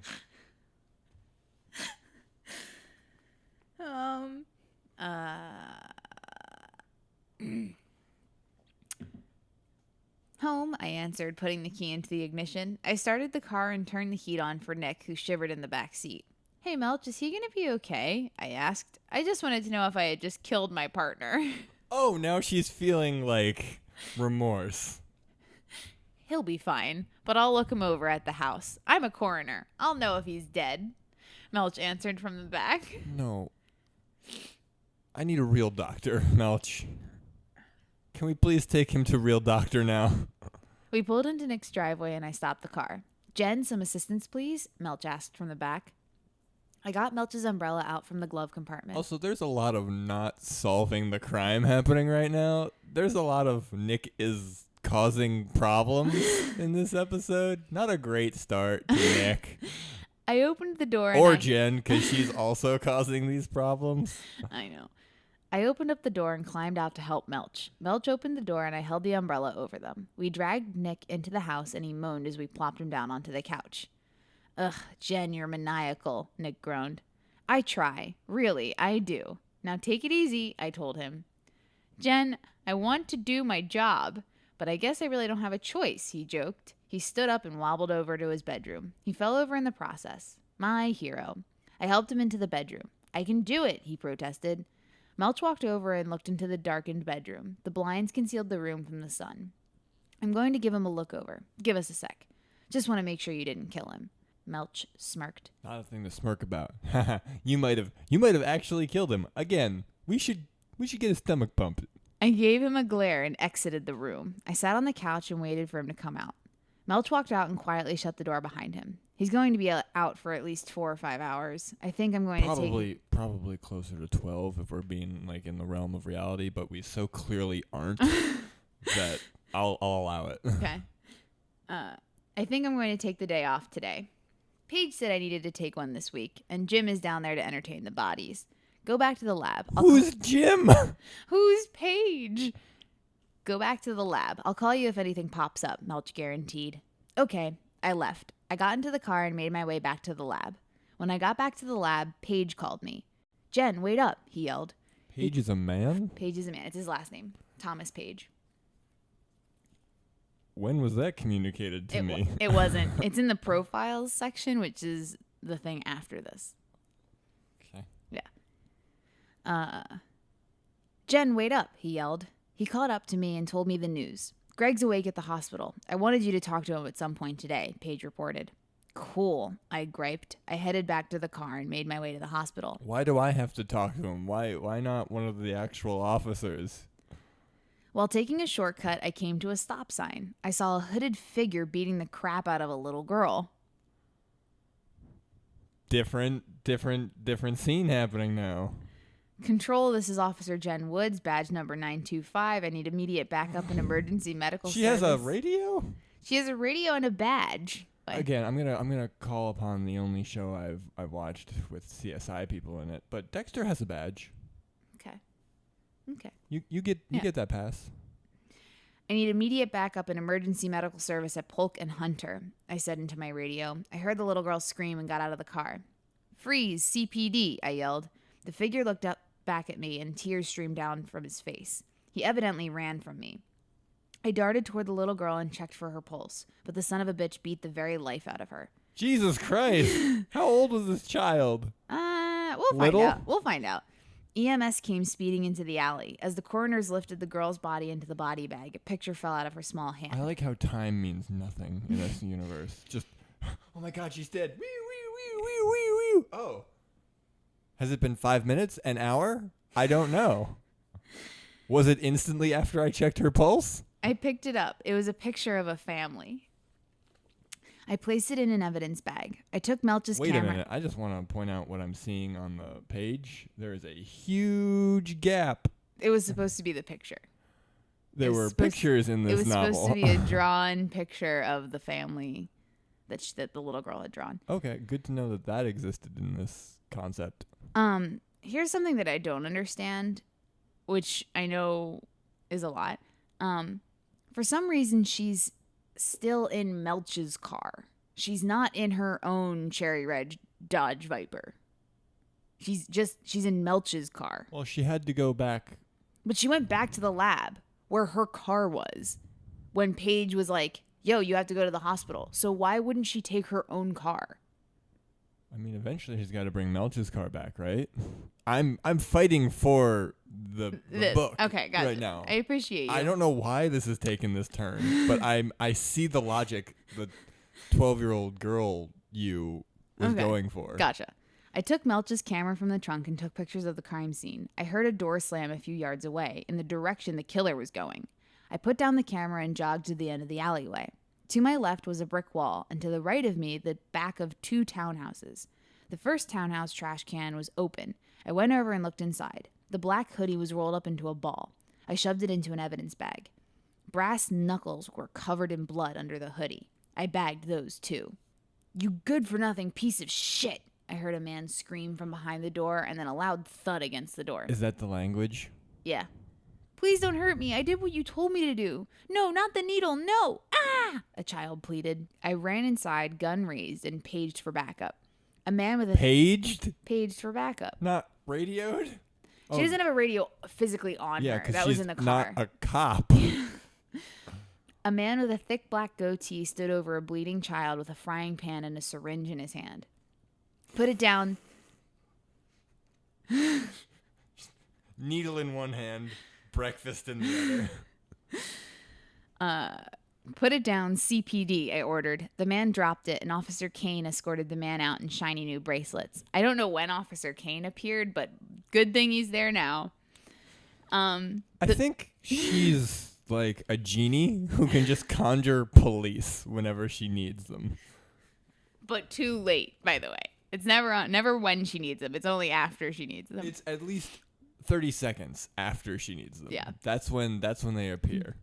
The man dropped it, and Officer Kane escorted the man out in shiny new bracelets. I looked for the kid, but couldn't find him. Suddenly, I heard sobs coming from under the stairs.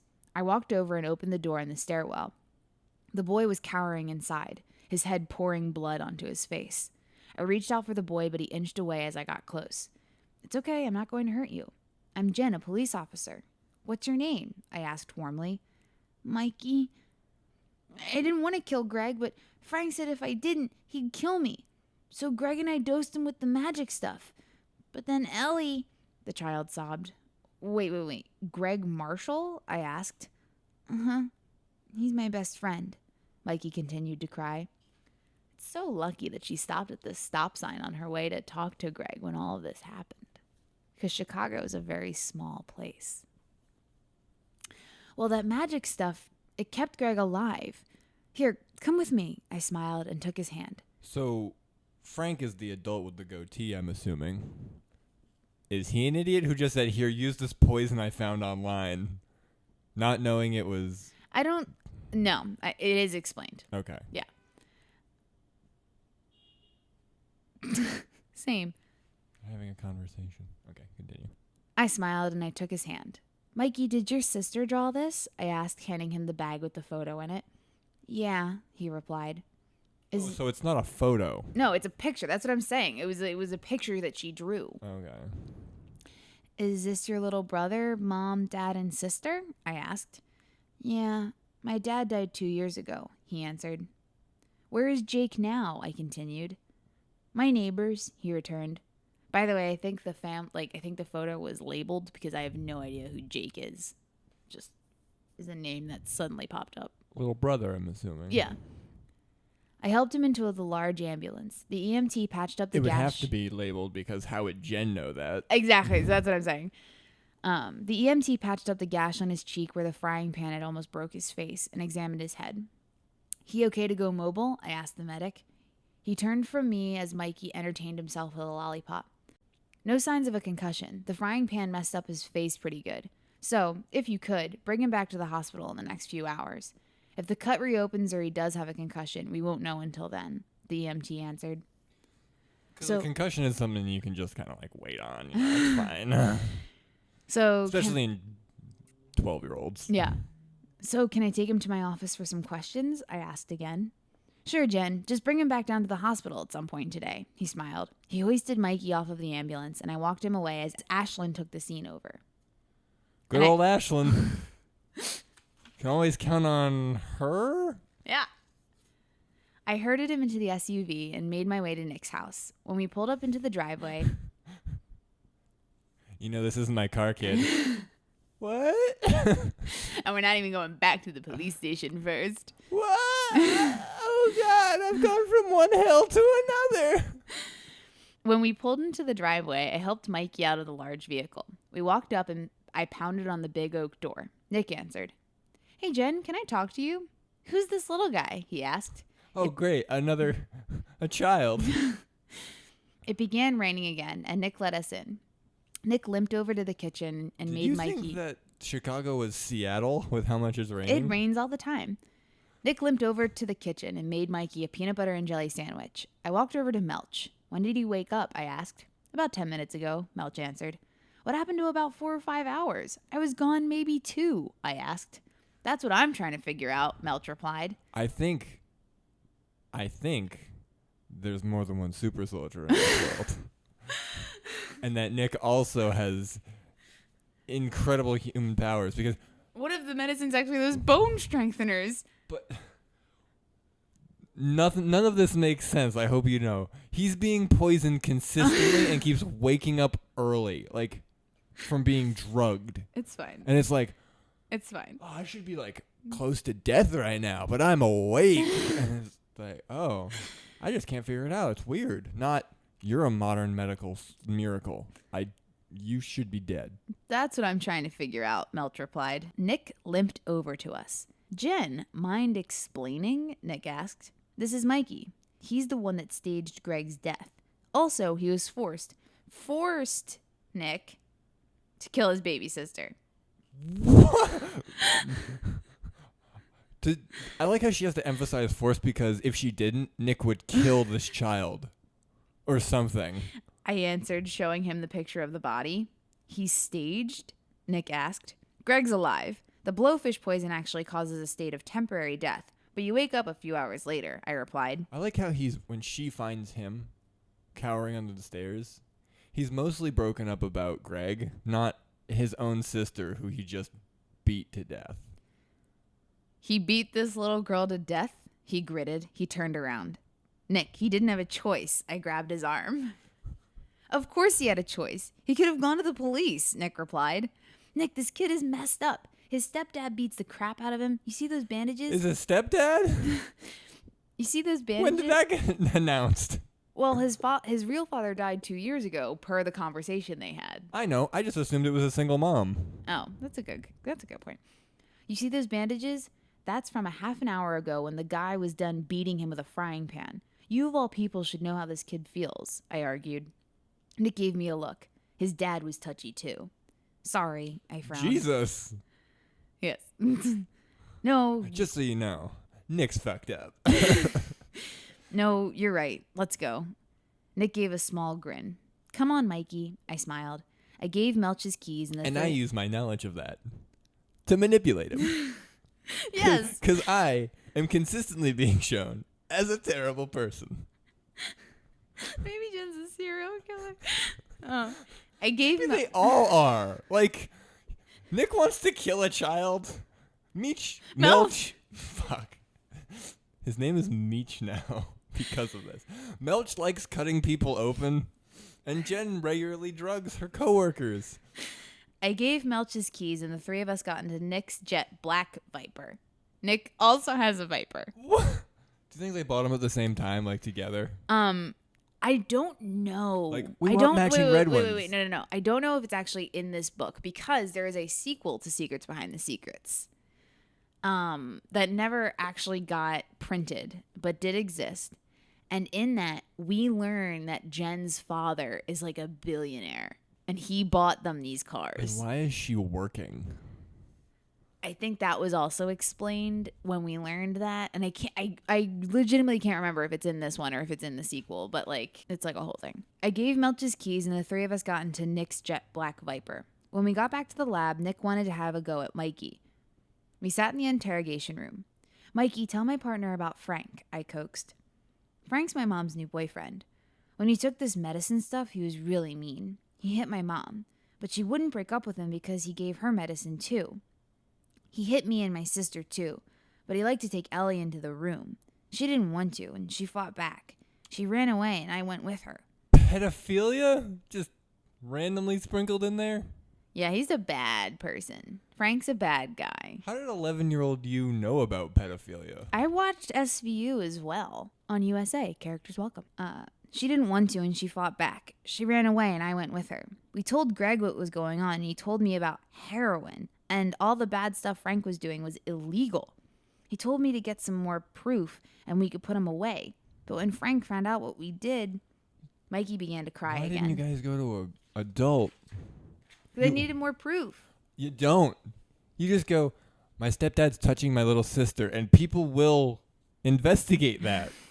I feel like Stranger Danger should have covered this for them. He told me that I had to kill Greg or he'd kill my mom and then me. So I told Greg, and we were really scared. He wanted to call the police. But I knew if I didn't kill Greg, then Frank would... Mikey paused. So we found this clinic down in the hood. Greg said this... The hood? Down in the hood. Yes, of Chicago. Oh, boy. A clinic. Yes. Greg said this doctor could help us. That she had this powder stuff. Okay. Now I'm confused about Greg. How does he know about all this? He's a little fucking genius. Does he come back again? Yes. Oh. Yeah. What's his last name? Marshall? Greg Marshall, boy genius? Greg Marshall, boy genius. Yeah. And becomes Jen Wood's new partner? Yes. Fuck Nick. He gets beat up by teenagers. So did Greg. That she had this powder stuff. The doctor lady said that if Greg sniffed 1 teaspoon of dust, he would be dead, but could come back to life. So we met at the... Wait. They went to a full-grown doctor, explained this entire situation to them, and they went, yeah, I'll help, not... All right, calling the police now. And, well, here's the thing. Boys, so, you could just sit there, right? Nice and tight. So Mikey seems to be describing these things in words that he understands. Like he called heroin medicine and stuff like that. So I don't know if they actually went to an actual doctor. So I don't know. I still feel like if someone explained this to any adult, even a drug dealer, they'd be like, oh, fuck, I sell drugs, but you just told me that a man is trying to rape a child. So... And also kill a child. Also kill children. I'm going to... Why do you think that when pedophiles get put into Gen Pop, they get stabbed? They get moited. Because everyone else hates them just as much as everyone. Yeah. Because they're not... It's not, oh, man, he's just a bad guy like us. We should accept him. No, it's, oh, you touch little kids. Yeah. I'm going to take this sharpened toothbrush and I'm going to stick it in both your eye sockets until you stop being a person and just become meat. That's great. He would be dead, but he would come back to life. So we met at the game zone. Frank works there, and he sniffed, and he died. That night he told me... Frank works there? Frank works at the game zone. Is he the man with the microphone? He's not the man with the microphone. Fair assessment, though. Because you never mentioned a single other adult. Never mentioned a single other adult. You are correct in that. Absolutely. So we met at the game zone. Frank works there. And he sniffed and died. That night, he told me to kill Ellie. He held a gun to my head. And I knew if I did it, she'd understand. So he broke out into a sobbing fit. I patted him on the back, but Nick only had a few ounces of sympathy for the kid. Where was your mom for all of this? Nick asked. She was fucking high as a kite. Didn't you hear me? My dad gets her high so he can fuck my sister.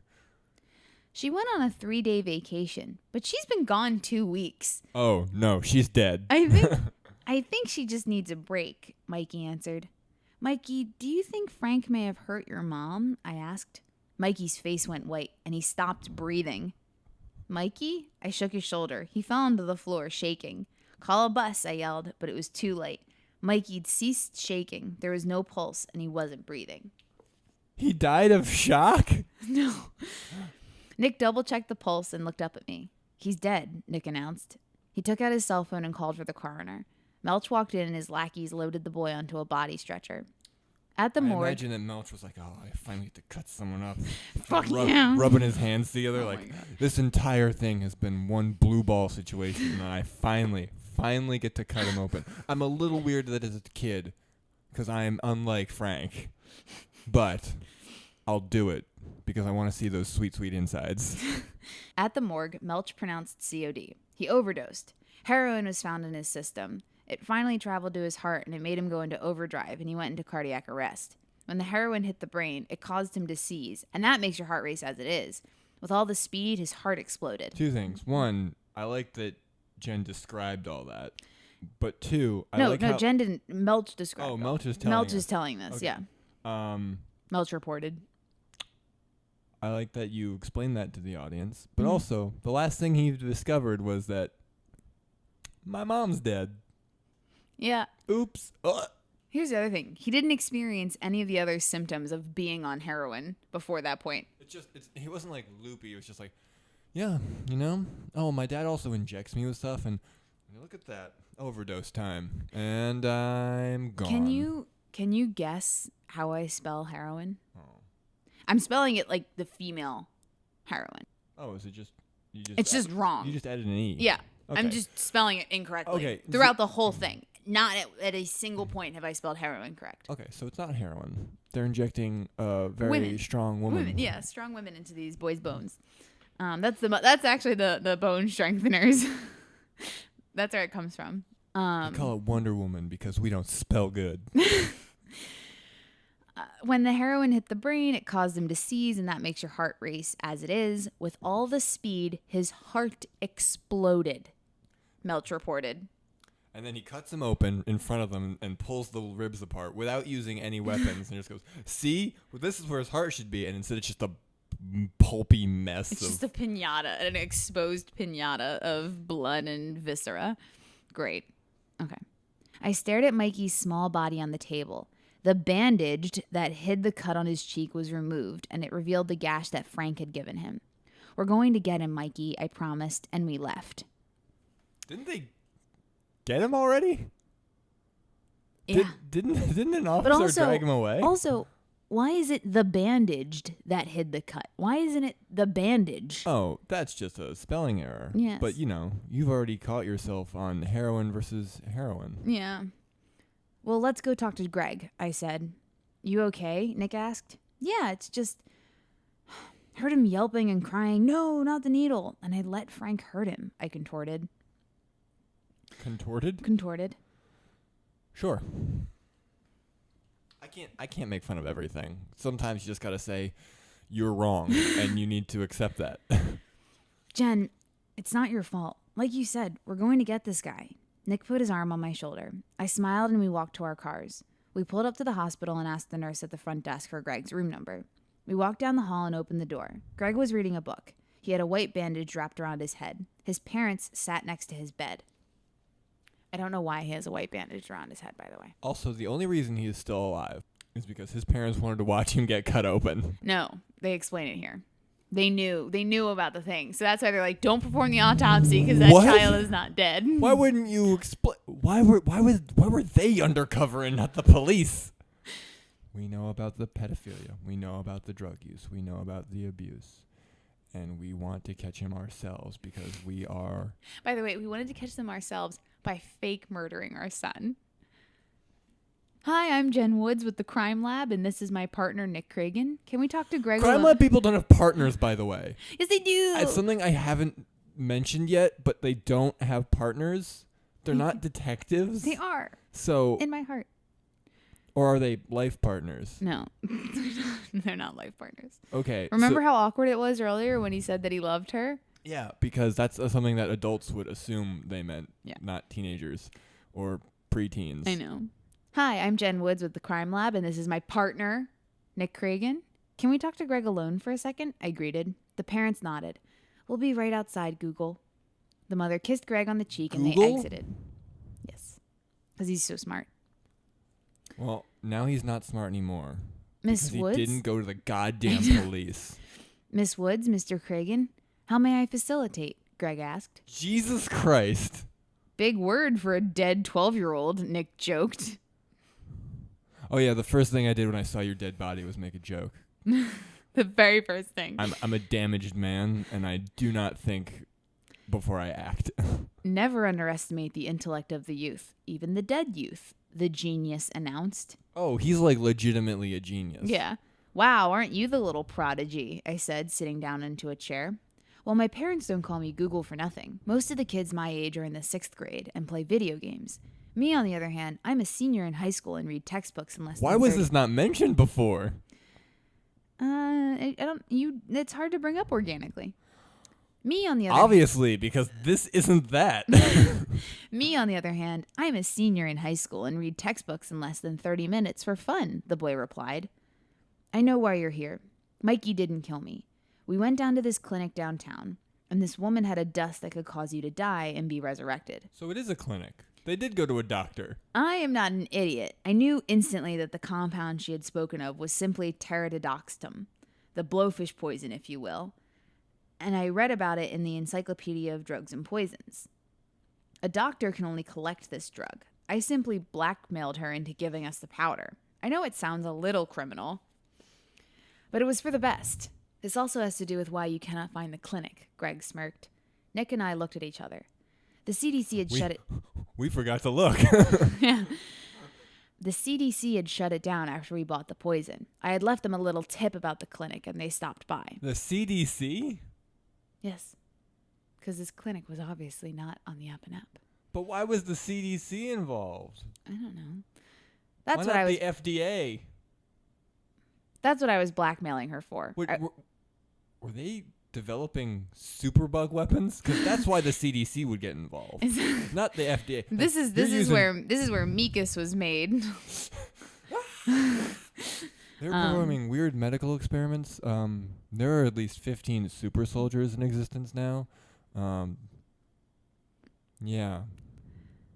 That was what I was blackmailing her for. I wasn't going to let her give it to someone else. Anyway, Mikey fed it to me and I died. He positioned me in a highly populated area so Tommy could find me. We were planning on Frank taking the rap for the murder, and when I regained consciousness, we'd spill the entire drug hell that we had lived through. By the way, where's Mikey, Ellie, and Jake? I thought we were going to celebrate, Greg replied. You are not a genius, as I am discovering. You're a fool and an idiot, and all of your friends are dead because of you, is what the next sentence should be. But instead... Nick and I looked at each other. What? Greg asked. Frank had forced Mikey to kill Ellie, and then Frank killed Mikey, I returned. The room went quiet. What? No, you're lying. Mikey would never kill Ellie. And Mikey isn't dead, Greg blubbered. Greg, do you know where Jake might be? Nick asked, handing Greg a box of tissues by the bed. Where he always is when Frank's home. Next door, he replied. I turned to Nick. Mikey said the brother was at the neighbor's house, but he didn't say where. There was only a fish market on the other side of the street. Weren't there 2 townhouses right next to each other? And the resident in the house next to Mikey's house wasn't home, I informed. Was it more than one pedophile? We turned back around. Thanks. We'll come by again if we have any more questions, I replied. Is it true? Mikey and Ellie are really dead? Greg asked. Yeah, your plan was bullshit. You should have just come to the police, you dumb little faux genius. Sorry, kid. They're not coming back, Nick said. Yeah, I'm going to say that Nick's an asshole, but Greg deserves it because, again, he's an idiot. He's not a genius. He knows big words, and that's it. Nick and I turned around and we left. We pulled up to the front of the 2 townhouses and I knocked on the neighbor's door. A woman with short blonde hair and the most obvious boob job on the planet answered the door. "May I help you?" she asked. She was very pedophile, I hope. She was very vibrant and happy. I really didn't want to break to her what I had to break to her. "Hi, I'm Jen Woods with the Chicago Crime Lab, and this is my partner, Nick Craigen." You may have noticed all of the police activity right next door. If you haven't, what's wrong with you? "May we ask you a few questions regarding Frank Miller?" I asked. Her smile faded and she walked out onto the steps and closed the door behind her. "Yes?" she asked. "Are Wait, Ellie and Mikey all right?" Does Greg have a different last name than Frank? Greg Marshall is completely unrelated to Oh, Frank. that's right. Yeah. Fuck me. "Yes?" she asked. "Are Ellie and Mikey all right?" the woman asked. I began. "Miss Harper. Monica Harper," the woman answered. "Miss Harper, Ellie was killed earlier this afternoon and Mikey died a little over an hour ago." "I'm so sorry," Nick frowned. "No," Monica screeched. She broke down crying. She hugged Nick and she soaked his jacket with grief. Nick gave me a loom that read, "Do I have a tissue sewn into my jacket?" or that I wasn't told about. This man has no empathy, and First off, I'm pretty sure it's supposed to say look, but it does say loom. why are they questioning people? I know we've already established that 11-year-old Lex doesn't know what different police departments do, and that they all just do everything, but "Do I have a tissue sewn into my jacket that I wasn't told about?" "We're here to put Frank away, but we're going to need your help," I grinned, trying to make you don't. You caught him mid-abuse and murder. I grinned, trying to make her somewhat more comfortable. "Are you really going to put that monster away?" she asked more optimistically. You knew he was a monster too, and you didn't report him, you motherfucker! "We hope. Could you come with us to answer a few questions?" Nick asked. She nodded and went back into her house. Monica came back out, bouncing a small infant on her hip. She had a baby blue diaper bag swung over her shoulder and a bottle in the same hand. "Jake?" I asked. "Yes, Mikey leaves him with me when Frank's home. Or at least he did," Monica replied. She locked the door behind her. Nick and I exchanged looks and we all got into our cars. When we got to the lab, Paige escorted Monica over to the waiting area, and Officer Michaels went down to Jake. "Hey there, little guy." He smiled and picked him up. For how fucked up their lives were, they were acting real normal kitty when at the beginning of this. Oh, yeah, no, like Greg and being like, "Yay, you monstrosities discovering fire. Burn." And also, we're just at an arcade having fun. Yeah. Not our lives are terrible outside of this. "Hey there, little guy." He smiled and picked him up. "Miss Harper," Nick began. "Please, Monica," the woman responded. "Monica, what can you tell us about Frank?" Nick continued. How are there more pages of this? The case has been solved. "Well, what isn't there to tell?" "What did Mikey tell you?" she replied. "Well, Frank was an abusive, sadistic walking drugstore," Nick remarked. "That about sums it up. Janie, my friend, and their mother went missing a few weeks ago. For the children's sake, I told him that she went on a business trip. I know Frank killed her. I just needed more proof," the woman Why responded. are all these people taking the law into their own goddamn hands? What is wrong with the city? The woman responded. "So he liked to talk with his fists?" I asked. "Yeah, he's even hit me a few times. But he has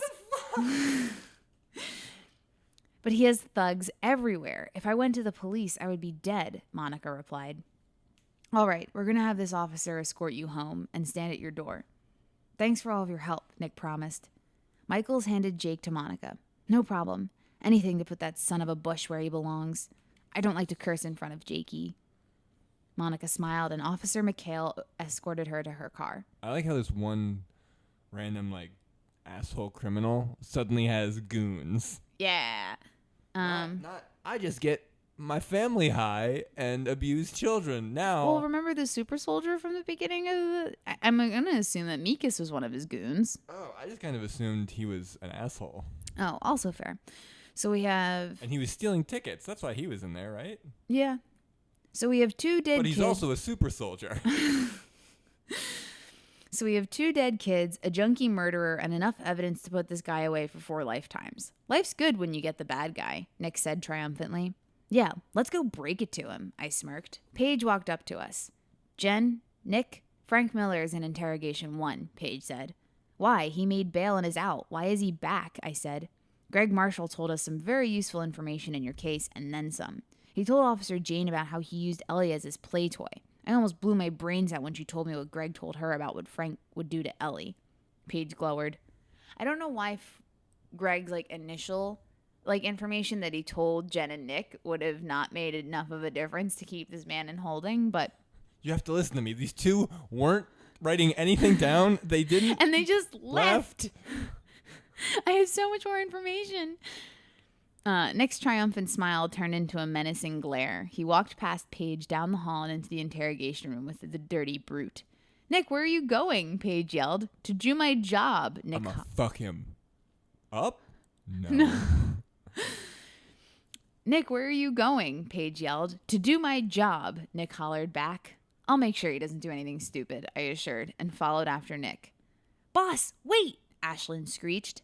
Sidebar. Boss? Sidebar for the readers who are confused out of their minds. Ashlyn's my shadow. She's like an intern. She's a forensic scientist in training. She helps on cases from time to time and fills in for me if I'm later indisposed. Now back to reality we go. Why? Why was that there? It was good timing because you were just about to ask that question. Why? Why does she exist like that? Why not just have her be a coworker and not shout boss? Why add that extra element? Well, she's an intern. It's a mentorship thing. So, not only is she not doing her job, she's also not teaching this woman anything because they haven't interacted yet before this moment. It's Ashlyn. She was mentioned earlier, and you were like, "Yes, Ashlyn doing her thing." I remember that. Yeah, but they weren't together when that. They happened. weren't. You were correct. Yeah, Ash? I asked. I turned around and Ashlyn popped up behind me. Wait. So you turned around where she was, and then immediately she was behind you again instead? Yes. She's a ghost. She's also a super soldier. Well, a body was just found in the river. Caucasian, female, approximately 26. COD was overdose. Heroin, Ashlyn reported. Okay. Wait a minute. Okay. She's 26? The mom. Yeah. And Mikey's 12? Yeah. Do that math for me, please. She was 14 when she had the baby. It's fine. She was 14, and assuming her husband Loved her, but was also married to her at 14? That's not legal. I'm going to chalk it up to 11-year-old Lex not understanding ages. Fair. Okay, and this is pertinent to my case. Why? I inquired. Look at the victim's name, Ashlyn. I got it before she did. Yeah.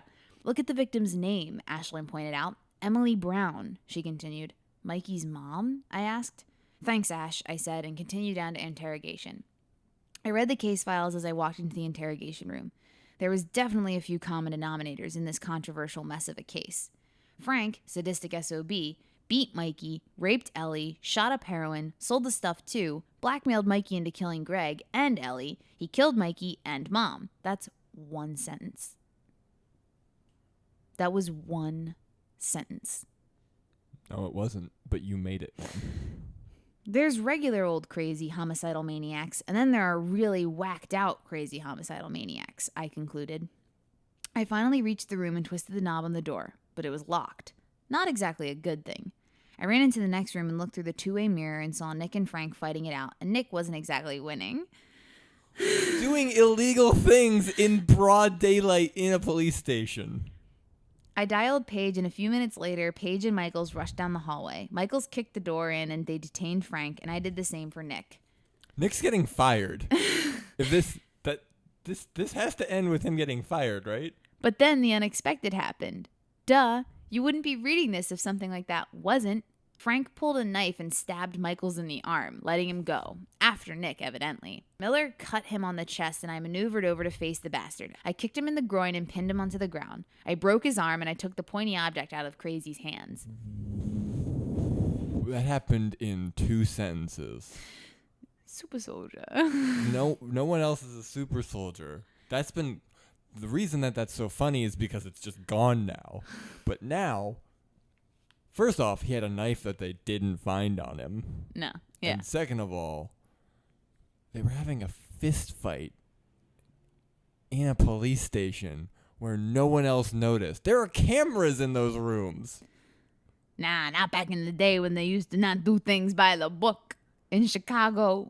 Paige put new shiny bracelets on Frank. I have not called them handcuffs once. You've called them bracelets every time. I know. I have not called them handcuffs once. Put new shiny bracelets on Frank and escorted him and Michaels down to get patched up.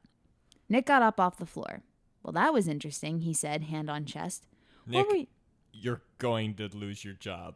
I just wanted to point that out. Maybe it's all the drugs that Jen gave him. You're going to lose your job, too. You keep drugging me. What were you thinking? I asked.